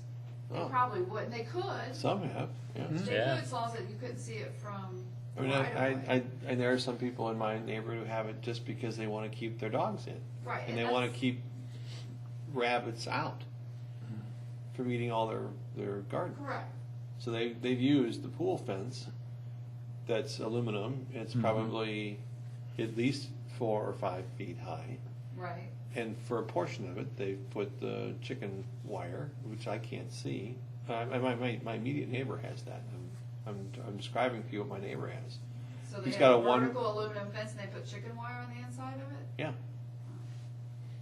I don't Well, think, you wouldn't do that for. No, obviously that's for rabbits, like you said. Yeah, whatever. and it's actually to keep they have a particular Dogs kind of in, dog yeah. in. Small. Yeah. And it's So a it is- burrowing type dog, Yeah, so. And the other thing is. So if they want to is put a that- pool in, they've already got the they've fence. already got their fence. Correct. So long as they have the correct openings with the gates and Right, they're self-closing, and there's an alarm, if there's a Right. door to the back, if there's an alarm that goes in, then yes, they would already, but that's in a subdivision. We have a lot of people coming in, as well as subdivision, have large lots. And the other issue is, if you're kind of a equestrian type lot, you have your 4-board fence. I have a Right. friend who lives on Parsons Road, that's Johns Creek. They have a front pasture, and then they have a 4-board gate that's chicken wired, and they close it to their house. Well, that doesn't meet the code, because they don't have another pool barrier around their swimming pool. They just Right. have a big equestrian fence with hog wire. That does not meet the code. Okay. And that's what happens here. All right, and you're going down the path I wanted to go down. Right, so there's So- more than just the actual fence, it's the closures, and you know, where's the closures and does that meet the code? So, Right. Okay. it's just a lot of liability out there. No, I like the fact that it has to, that we're taking it to a higher standard, because it's gonna save lives. It's gonna save some little kid from drowning in the pool. Right. So I'm okay with that. But what I wanted to make sure is that we thought through that, because I've got, from what So I if they initially choose to said. do a large area, they're gonna have to meet all the requirements, like the self-closing gate and all that. They can't just do Yeah. it part way. Yeah, okay. So I'm on does board. that, And then also, there's part two to this. We haven't gotten it. But before you vote, no. No, we're not, We're- we're we're- voting. we're- I got some more, I got some more questions Yeah. first. So the material then is immaterial? No, it is, and I'd have to go get, I do have a copy of the International Building, but I just don't have it with me. Okay, but you're saying it is something, Typically, what people do in Milton does not meet what the International Building Code requires. of yeah, the because material. most of the ones I've seen is the same material that they're using for the retaining ponds, Right. green, with stainless steel posts. Oh, I don't know about, I thought that they were more Oh. like. With a more gate. Fences with, Oh, that's not good. yeah. Have you seen that around town? Good, well, I don't think you're gonna spend $100,000 on a pool and put up some crappy looking fence like Right. that. Well, and that's the other argument, I mean, Well, it's really surprising with Yeah. the building department, you have people spending $50,000-$60,000 for a pool, and they start complaining about having to put to code a pool barrier, and you're Yeah. like, okay. That's because the pool company didn't tell them about it. Yeah, Probably. yeah. Oh, by the way. I'll be Yeah, oh, by the way, interested to I need see another what $5,000 Vickery, for a barrier. Or more. what Vickery Crest did on theirs, but I'm almost positive that what I described, it's black. Well, it's a black it's aluminum with vertical. Fake wrought iron. Yeah, Right, that's what yeah. we have around our community Yeah. pool, and Yeah, Same. I have a 6-foot wood fence around mine. Right, and you could have an opaque fence, I think you could do an opaque fence. I'm not saying that's what people wanna do, but you could do a totally opaque fence around the pool, and that would meet the pool barrier. So, I just fenced in my whole backyard. That's so all. we're gonna describe that, or it's described in You'd have to whatever reference the. this, yeah. right, that's why we referenced the. Okay, in the building code? Right. Okay. Which wasn't even in it before, right? I mean, everything in red is new. Right. Yeah. Well, Before- and then the deletion. I mean, I think the intent was always, I mean, most pool contractors are used to the 4 foot and also the building code, but what happened when you come up here, you have these larger lots and then, Sure. yeah. Okay. Are you okay, Fred? Yep. I have a question just at the end of the paragraph when we've added the words "when applicable." When would it not be applicable? Well, Don't the we don't we reason why I put dilute that- that sentence by adding that? Well, because this also deals with neighborhood pools, so I think the Fulton County has more jurisdiction when it's a public. When I mean private, I mean it's not like a club, like a country club. Yeah, it's But it private does to your include- backyard. Private does include neighborhood pools. So when you have more of that public type pool, quote unquote, Fulton County Health Department has to review the plans for the pool. So that's why I say when applicable. Because under certain circumstances, they have jurisdiction over how the pool is built. When it's a publicly used pool, Okay. not a private individual's pool. Does that Okay. make sense? Yeah, I was reading it the other way. Like it gave you some discretion as to when you would apply the rule. And what you're actually suggesting is it takes it to potentially a higher standard. Yeah, when I said when applicable, as in the public. Right, because there are other Community jurisdictions that pools. may need to weigh in, or other governing Right, authorities that may which weigh would be the Fulton County Health Yeah. Department for a in. Okay. public I- use. Does that make sense? Yeah, it does. I just want to make because I was reading it naive to what you Why guys don't you have. change where you put when applicable then? Why don't you just say materials and construction shall comply when applicable, the regulations administered by the Fulton County Health Department? Okay. Okay, I like that a whole lot better. So, I think we've got it misplaced. So materials and construction shall comply when applicable. Yeah, right, that's fine. I just wanted people to understand you didn't have to go to Fulton County to get your pool permit. That's Yeah. only when it's a public privately used pool.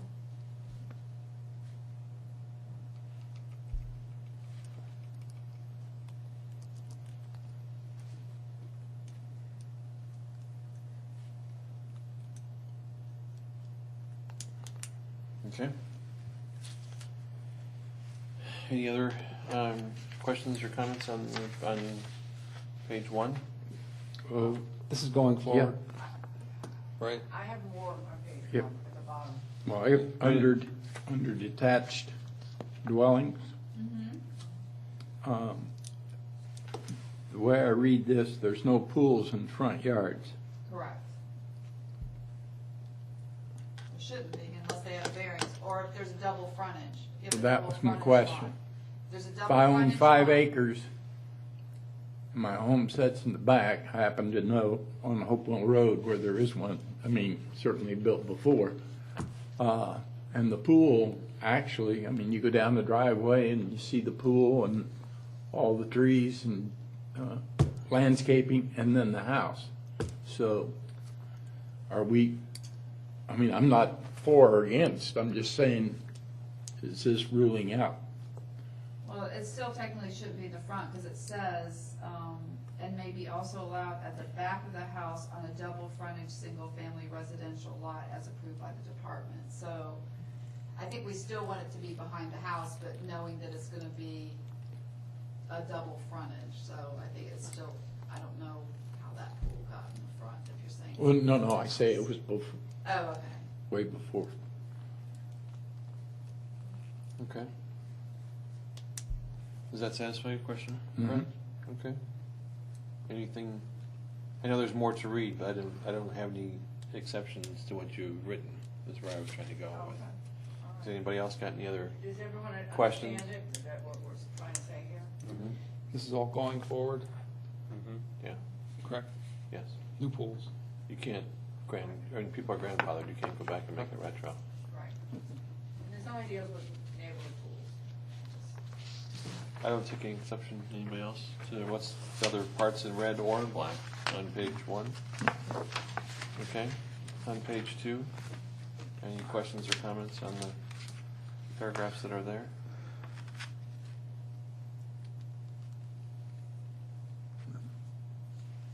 Okay, no, I think we're okay. So we just really only have that one change of Repositioning when yeah, applicable. where- And Fred and Gerald just have to suck it up on their 5-foot fences. Build a barrel. And it really, I mean, it really is true. I mean, you could put a 6 or I 7 will foot just fence up, abstain. and somebody crazy is gonna try to, you know, there's always that chance. Yeah. So I yield it to children and small pets. Chris talked me out of teenagers. Okay, and any further discussion before we go to a motion? If not, I'll entertain a motion. Gary, you want to be the man of the hour? No. You want to be the man of the hour this time? You were on a roll. You could have had No. 100%. I have, yeah, I'm at. All right. Anybody else care to make the motion? I'll try. I move that we approve RZ 12-14 to amend Article 9, Administrative Permits and Use Permits, Division 3, Administrative Permits, Subdivision, Minimum Standards, Section 64, 1609, Swimming Pool, Private, with any corrections made by the staff and/or the commission. Okay. Is there a second? A second.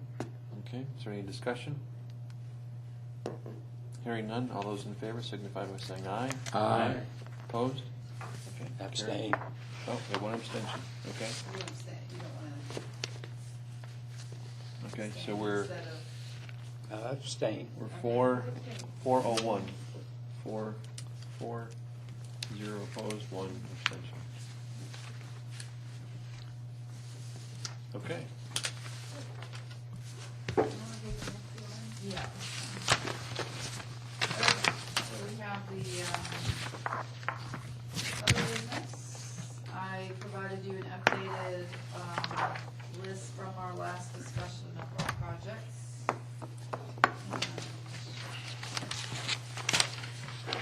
Been a few updates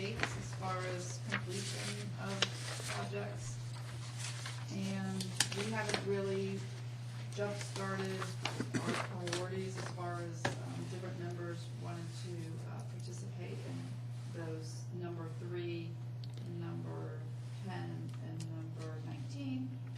But I don't know how y'all want to handle it. I think number 19, maybe we could update them on what the budget was approved last week with, I believe it's a part-time. Yeah, Economic the development. part-time economic development director. Mhm. In addition, the city has a contract with the Chamber of Commerce through a program called Progress Partners. That's also providing some economic development consulting services. North Fulton Chamber of Commerce? Yes. And that person will be paid $35,000. Yeah, that's what was in the paper. It's all in the Yeah, budget. it's, Yeah.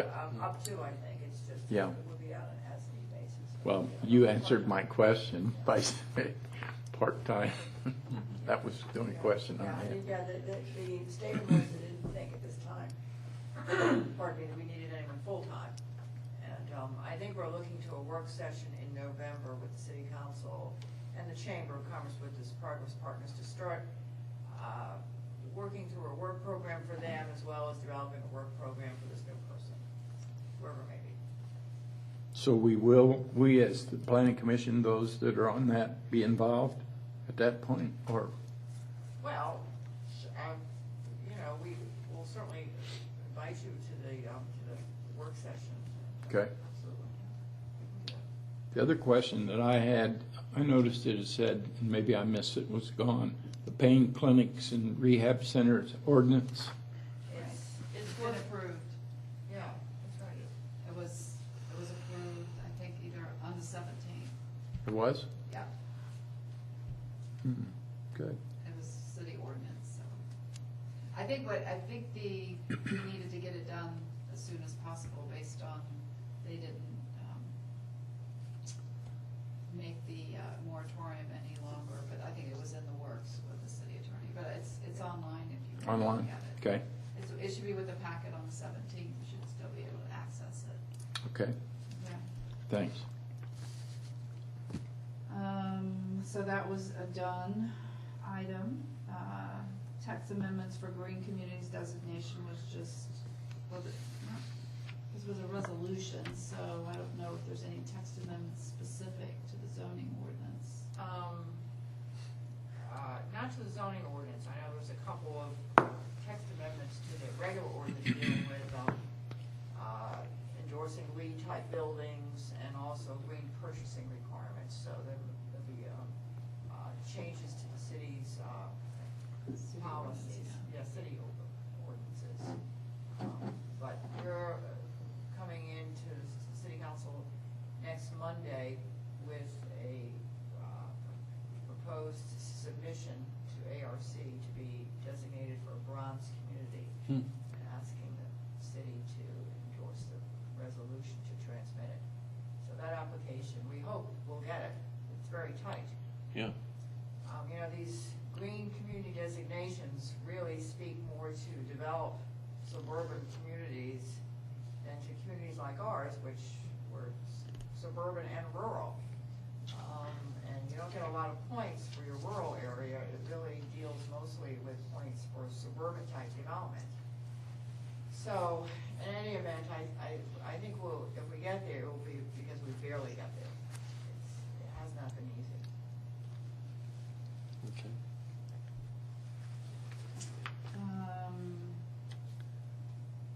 So I think, are there any other questions or comments about any of the other ones? We're moving forward, correct, for the Hopewell House number Yeah, they just approved a Yeah. pretty good-sized budget for that, didn't they? Yeah, 23. yes. It's an old house that to be converted to an assembly commercial purpose is not cheap. Yeah. $250,000 or something. Yeah, something like that. More than that. Was it? It's Oh, about what, half a 400,000, million. 450? 500, wait, no, No, yeah, it's- 500. It's, there's 700,000 is the budget, but about 160 of it would come from community development block grant funds. That's a lot. What are they gonna do, what are they doing with that house? The idea is to make it into a community center. That little house? Yes. Yeah. and also to have, hopefully to have programming through North Fulton Senior Services. Boy. Special event venue. That'd be a great asset when You it's could have had done. your daughter's wedding there.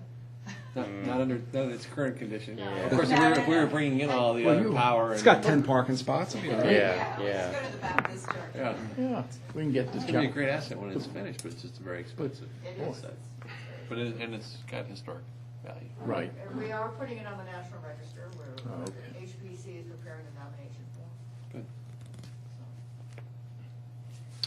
Okay. Do you want to talk about the fencing, and then I want Yes. to talk about the LCI studies and what's going on. Okay. So I just passed out right before the meeting, sort of an outline. We had a request from the city council to revisit our fencing situation as far as equestrian fences along, in AG one.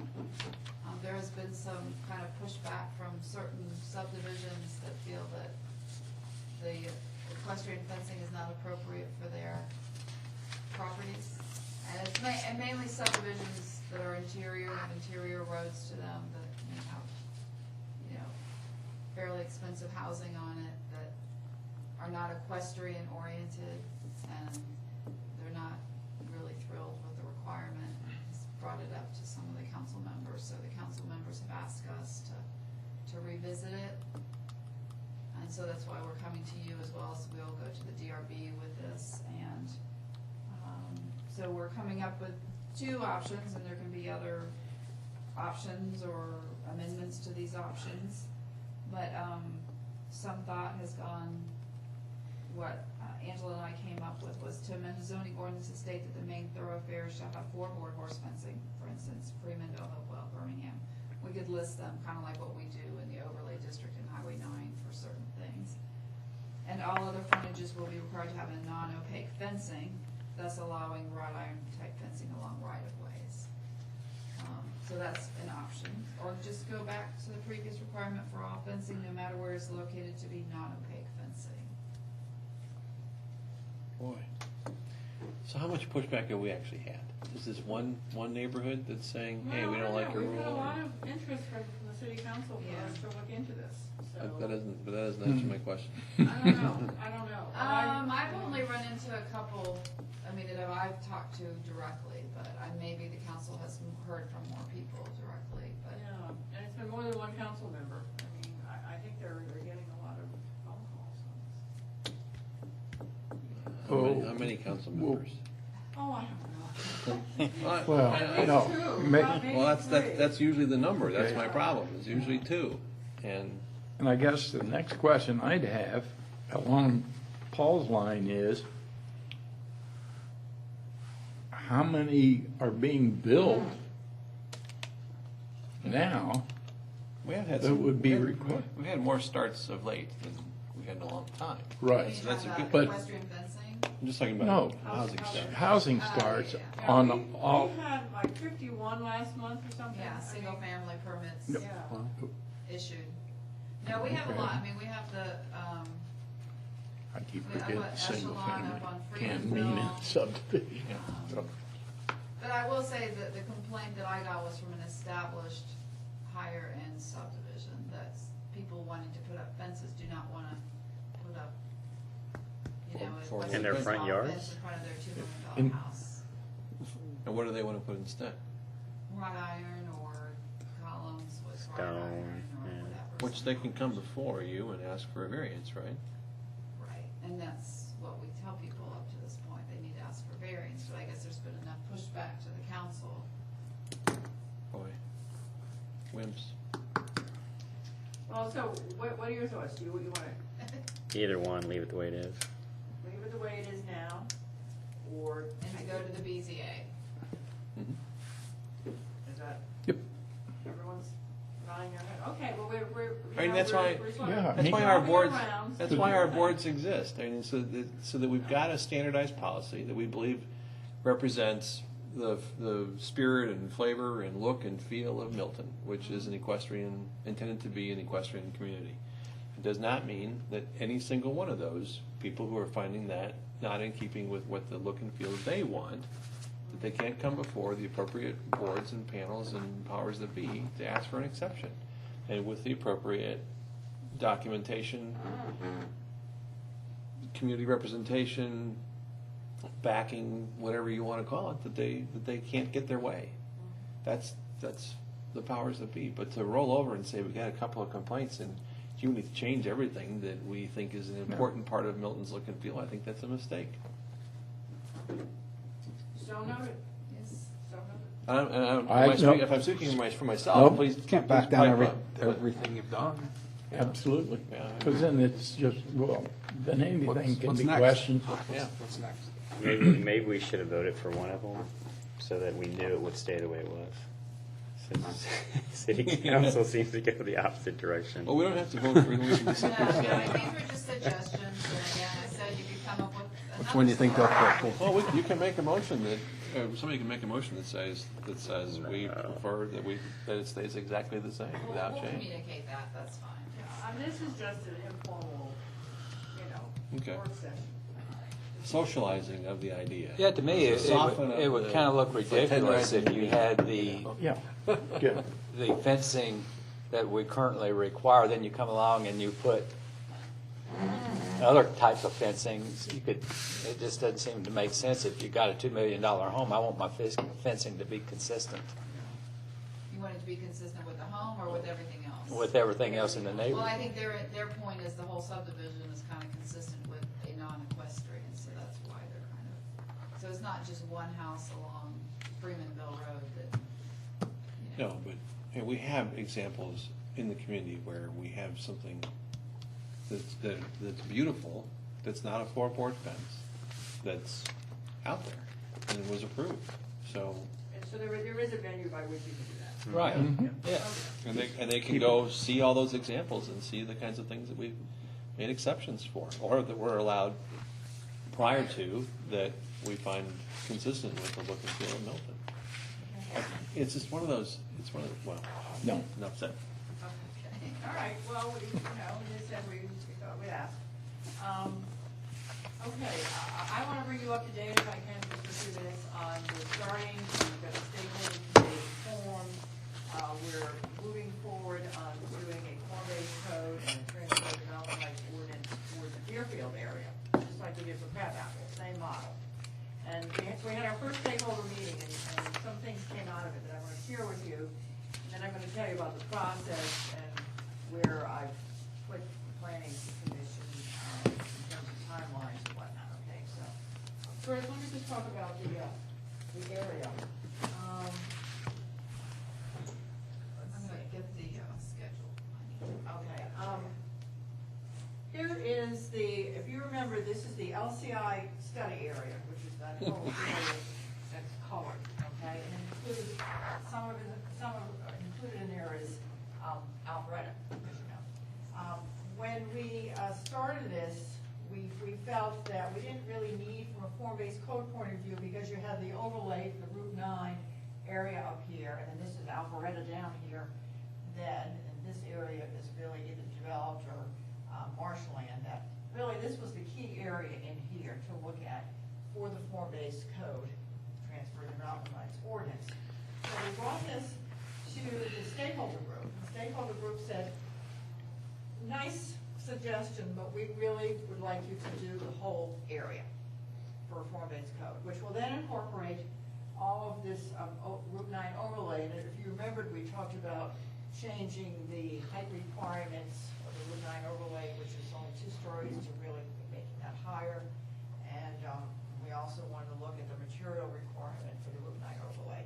So were stakeholders from the group, were there stakeholders in the group that were in, The Route 9 overlay, yes. there were, so there were people there that represented the areas that they wanted to expand into? Right, right. And so were they the ones who were vocal asking for it, or was it the other group saying they should be included and they were? They all thought that we should expand to include this whole area, and that way we'd pick up the whole Route 9. Mhm. So therefore, any problems that are currently existing in that Route 9, rather than doing them as a separate process, we'll be able to incorporate it now, because we're Okay. trying to expand. This area will go away, those lines will go away, and our whole area will be this, with the exception of Alpharetta properties. And it'll also include, there's a little piece down here that we own, and Alpharetta is in, we own right here. There's Alpharetta and Alpharetta. They wanted to include that as well, and we're gonna include that because there were 10 undeveloped acres there. So we felt it was good to capture that as well. So we will capture the whole thing. And I've talked to the consultants, and both consultants said, fine, they're not gonna charge us anymore. So we'll get an entire form-based code, transfer development rights to this whole area. Then while we were at it, when this boundary line was done with ARC's concurrence, who was funding the original planning study that was done for this area, there was, the original thought was to move up Route 9 all the way up to Forsyth County. There is an area up there that's zoned for some commercial use. And it really never got captured within this boundary line area here. I think the intent was when ARC said they were gonna fund this planning study, that they said that they don't like to fund corridors, they like to fund activity areas. So they tried to sort of square this off a bit, and they locked off the rest of this corridor. And so it ends right now at Bethany Bend here. So what we're gonna do is we're going to extend, so this area will move forward with the form-based code. And we can't move forward with a zoning, with a new zoning overlay for the area north from, on here, on Route 9 that goes up to Forsyth, which we're calling Route 9 North, just for the sake of calling it something. So what we're going to do is we're gonna do an in-house planning study. We don't need to go out and hire a big consultant, but I can't rezone an area without a planning study. So we're gonna do it in-house, we're gonna ask you all to help, we'll do a charrette, we'll do a planning study of that area, so we know what the community wants in terms of how, and we're really just talking about the properties lining Route 9 from Bethany Bend up to Forsyth County. And so we'll get an approved plan, bring it through you all and the city council. Once that's approved, just like we did with this was a big planning effort, but we'll do it in-house, we'll get that approved, and then we'll go back and we'll pick that up and make that part of this zoning overlay. And Kathy, is it truly going to be just those properties immediately adjoining Highway 9? I've got Michelle looking at that to figure out exactly what that boundary should look like. Because, that's going to be an important definition that we. Yes, and so we need to look at them all. Most of them are developed in back, they border residential developments. I can tell you now that there's one property we're looking at, which is across from Cambridge High School, Bethany Bend. Yeah, That's a yep. long, narrow one. Yeah. Right. Believe me, I was going to ask you about that. And We so, know that. as we define that area that we're gonna look at, that area probably needs to be rezoned, or we need to discuss it as a community, because AG1 zoning isn't really doing it for that property, considering it's right across from the high school, it's long and it's narrow, and it has no sewer. Well, there are a lot of people that are just fine when you're saying it's not doing it. There's a lot of people just fine with the fact that there's a lot of trees right there as a barrier to the high school. Yeah, well, but what's the appropriate use for that? Is it a transitional use, or is it a barrier? I don't know, but that's a community discussion we should have. So I don't know what that's gonna look like, but we'll bring that to you to look at as well, what that boundary line for that Route 9 North study area will look like. But it needs to be brought in, otherwise it's gonna be lost out there, and if we don't capture and bring it in, some nasty things could happen up there. Because just that property, I don't mean to belabor the point, but that property is not adjoining Highway 9. No, but it's one in. Right. It's right. That's why I asked the question that I asked. Undeveloped, I mean, it's a problem piece of property, and if we're gonna look at this whole area, I think from a planning perspective, we should consider bringing it in. So we're just starting to develop what that's gonna look like in terms of a boundary study area. But we will start to work on it and do a plan for it, and then we'll include that into the zoning overlay, so it's not left out. There's not a whole lot along Highway 9. No, there is, I mean, No. I Yeah. would say that except for that exception of Yeah. along on Stephanie been on the north side. I've looked at it, Well, it's the I'm like same- 95% sure that it's all just adjacent, anything fronting Highway Yeah, 9, okay. anything It's the behind same it list is that it's already always been. allowed. There's a couple, there's like whatever it was, 5 lots that are up north along, what is it called, 5-acre Right, estates or those would be something? included in that, there's 4 parcels that were subdivided with 5-acre Mhm. farm or whatever, Yeah. so I've had the property owners, obviously, they're interested in developing it, so we need to plan for that too. Yeah. Because, you know, Right, but people it's aren't gonna- AG1 aren't gonna- today. Was that? It's AG1 today. Right, and people aren't gonna develop single-family homes. Well, on the along west Highway side, 9. yeah, it is. On the east east side, side, it's it's not. commercial, yeah. Yeah, right. So it really bears community. But there's also literally, discussion. So those are all that's estate what- lots on the other side, which is why that's, buffer was intended to be there. So that Route 9 North area will have a life of its own, and it will be behind this initiative. Now, in terms of timing for this form-based code, we had our first meeting, and it was the introductory 101 meeting on what form-based code is and what transfer development rights is. So, both consultants gave their presentations. Our next meeting will be, did you bring the schedule? I didn't bring it, but I have the meetings that involve them, but yes, the next meeting will be October 30th. Yeah, October 30th is the next meeting of the stakeholder committee, and George is represented on it, by the way. And that will be the meeting where we'll see the first draft of the form-based code for this area. And then there will be a meeting in December, and I forget the date offhand, but that will be a meeting where the stakeholder committee will see the draft of the transfer of development rights section of that ordinance.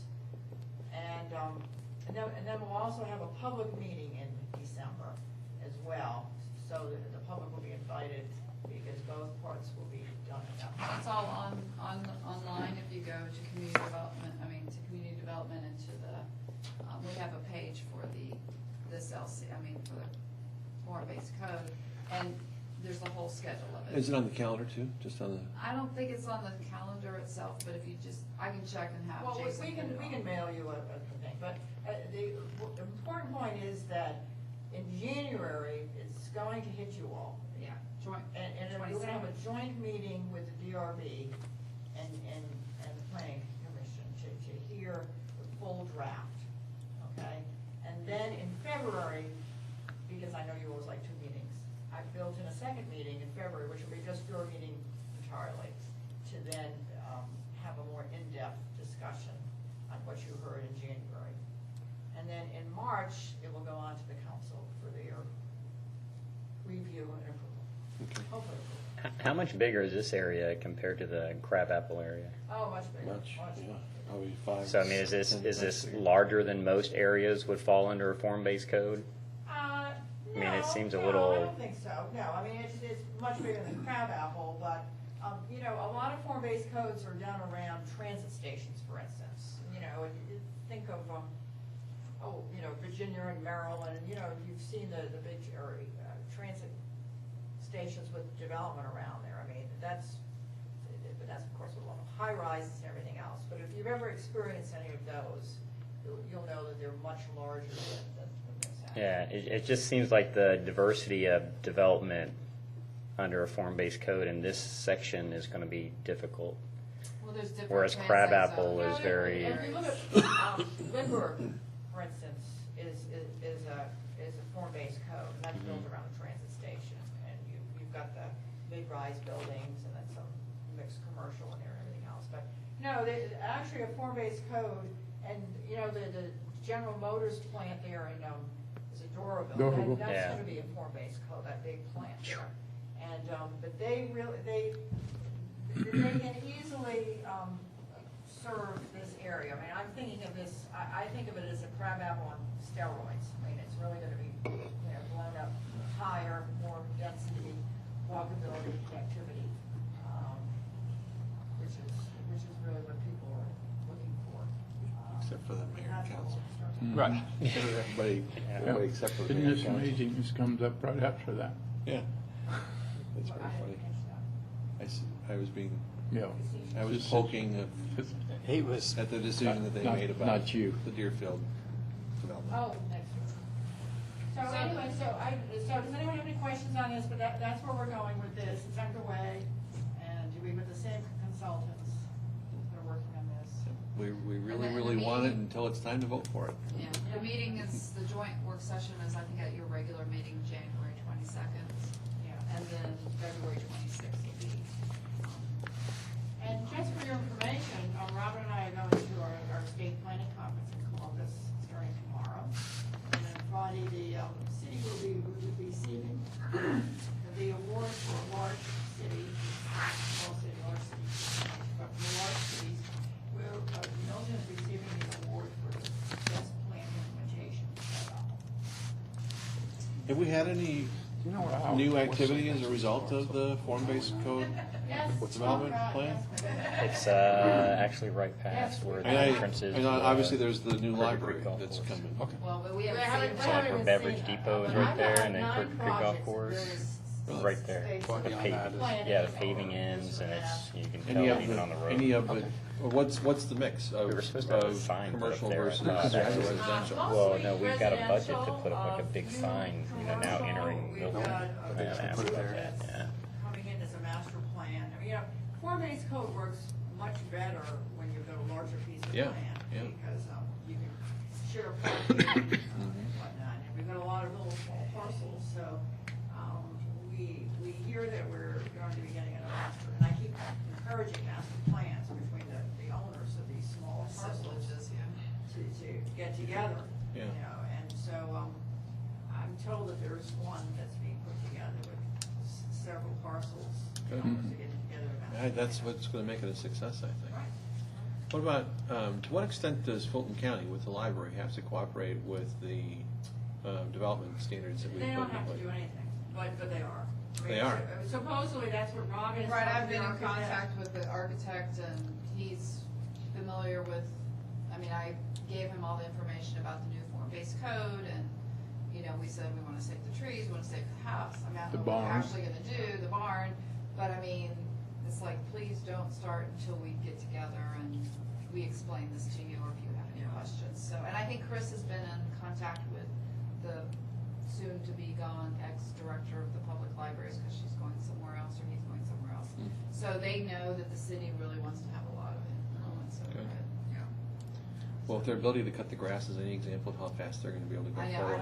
yeah. You know, Well, even Roswell, over at East Roswell by Centennial High School, I mean, Roswell's owned that piece of property. It's always supposed to be a library and they haven't even Yeah. cut ground over there, so, you know, who knows? But yeah, we have residential, the lead property, which is west of John Whelan, across the road, it's about just west.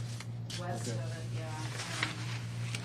So they're coming. What about anything more towards the Charlotte end, behind the library and some of that was identified as smaller, or higher density, smaller Yeah. residential development? Yeah, nothing on that side, pretty much on the west side. is what Yeah. we're dealing with. But although we're gonna The few little, assemblage, yeah.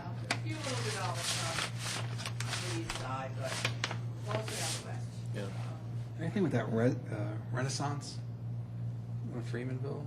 Oh, the Renaissances, Yeah. the subdivision, I think it's just still Dead? vacant. Okay. That's right behind my house, that's why. Yeah, I know, yeah, Renaissance is, yeah, well, they changed the name, Henderson- they used to put it. Henderson and Freemanville, you make the right there, go Oh, yeah. towards Cherokee. yeah. It's a bankrupt subdivision. Oh. Okay. So that's what's going on. Any, how's it, my favorite, I can't do the meeting without talking about it. How's our new code enforcement officer doing? Good, we had 4 cases in court yesterday. We did. Can you tell me which ones? Well, we have names for them. I mean, like we have the wildflower lady. I couldn't even know. Do you wanna, adjourn and then? Sure. Continue? Yeah. Sure. And, Yeah. It's more of a Nicknames. personal project for me. Okay. May I have a motion to adjourn? So moved. Second? Second. All in favor? Aye. We are adjourned.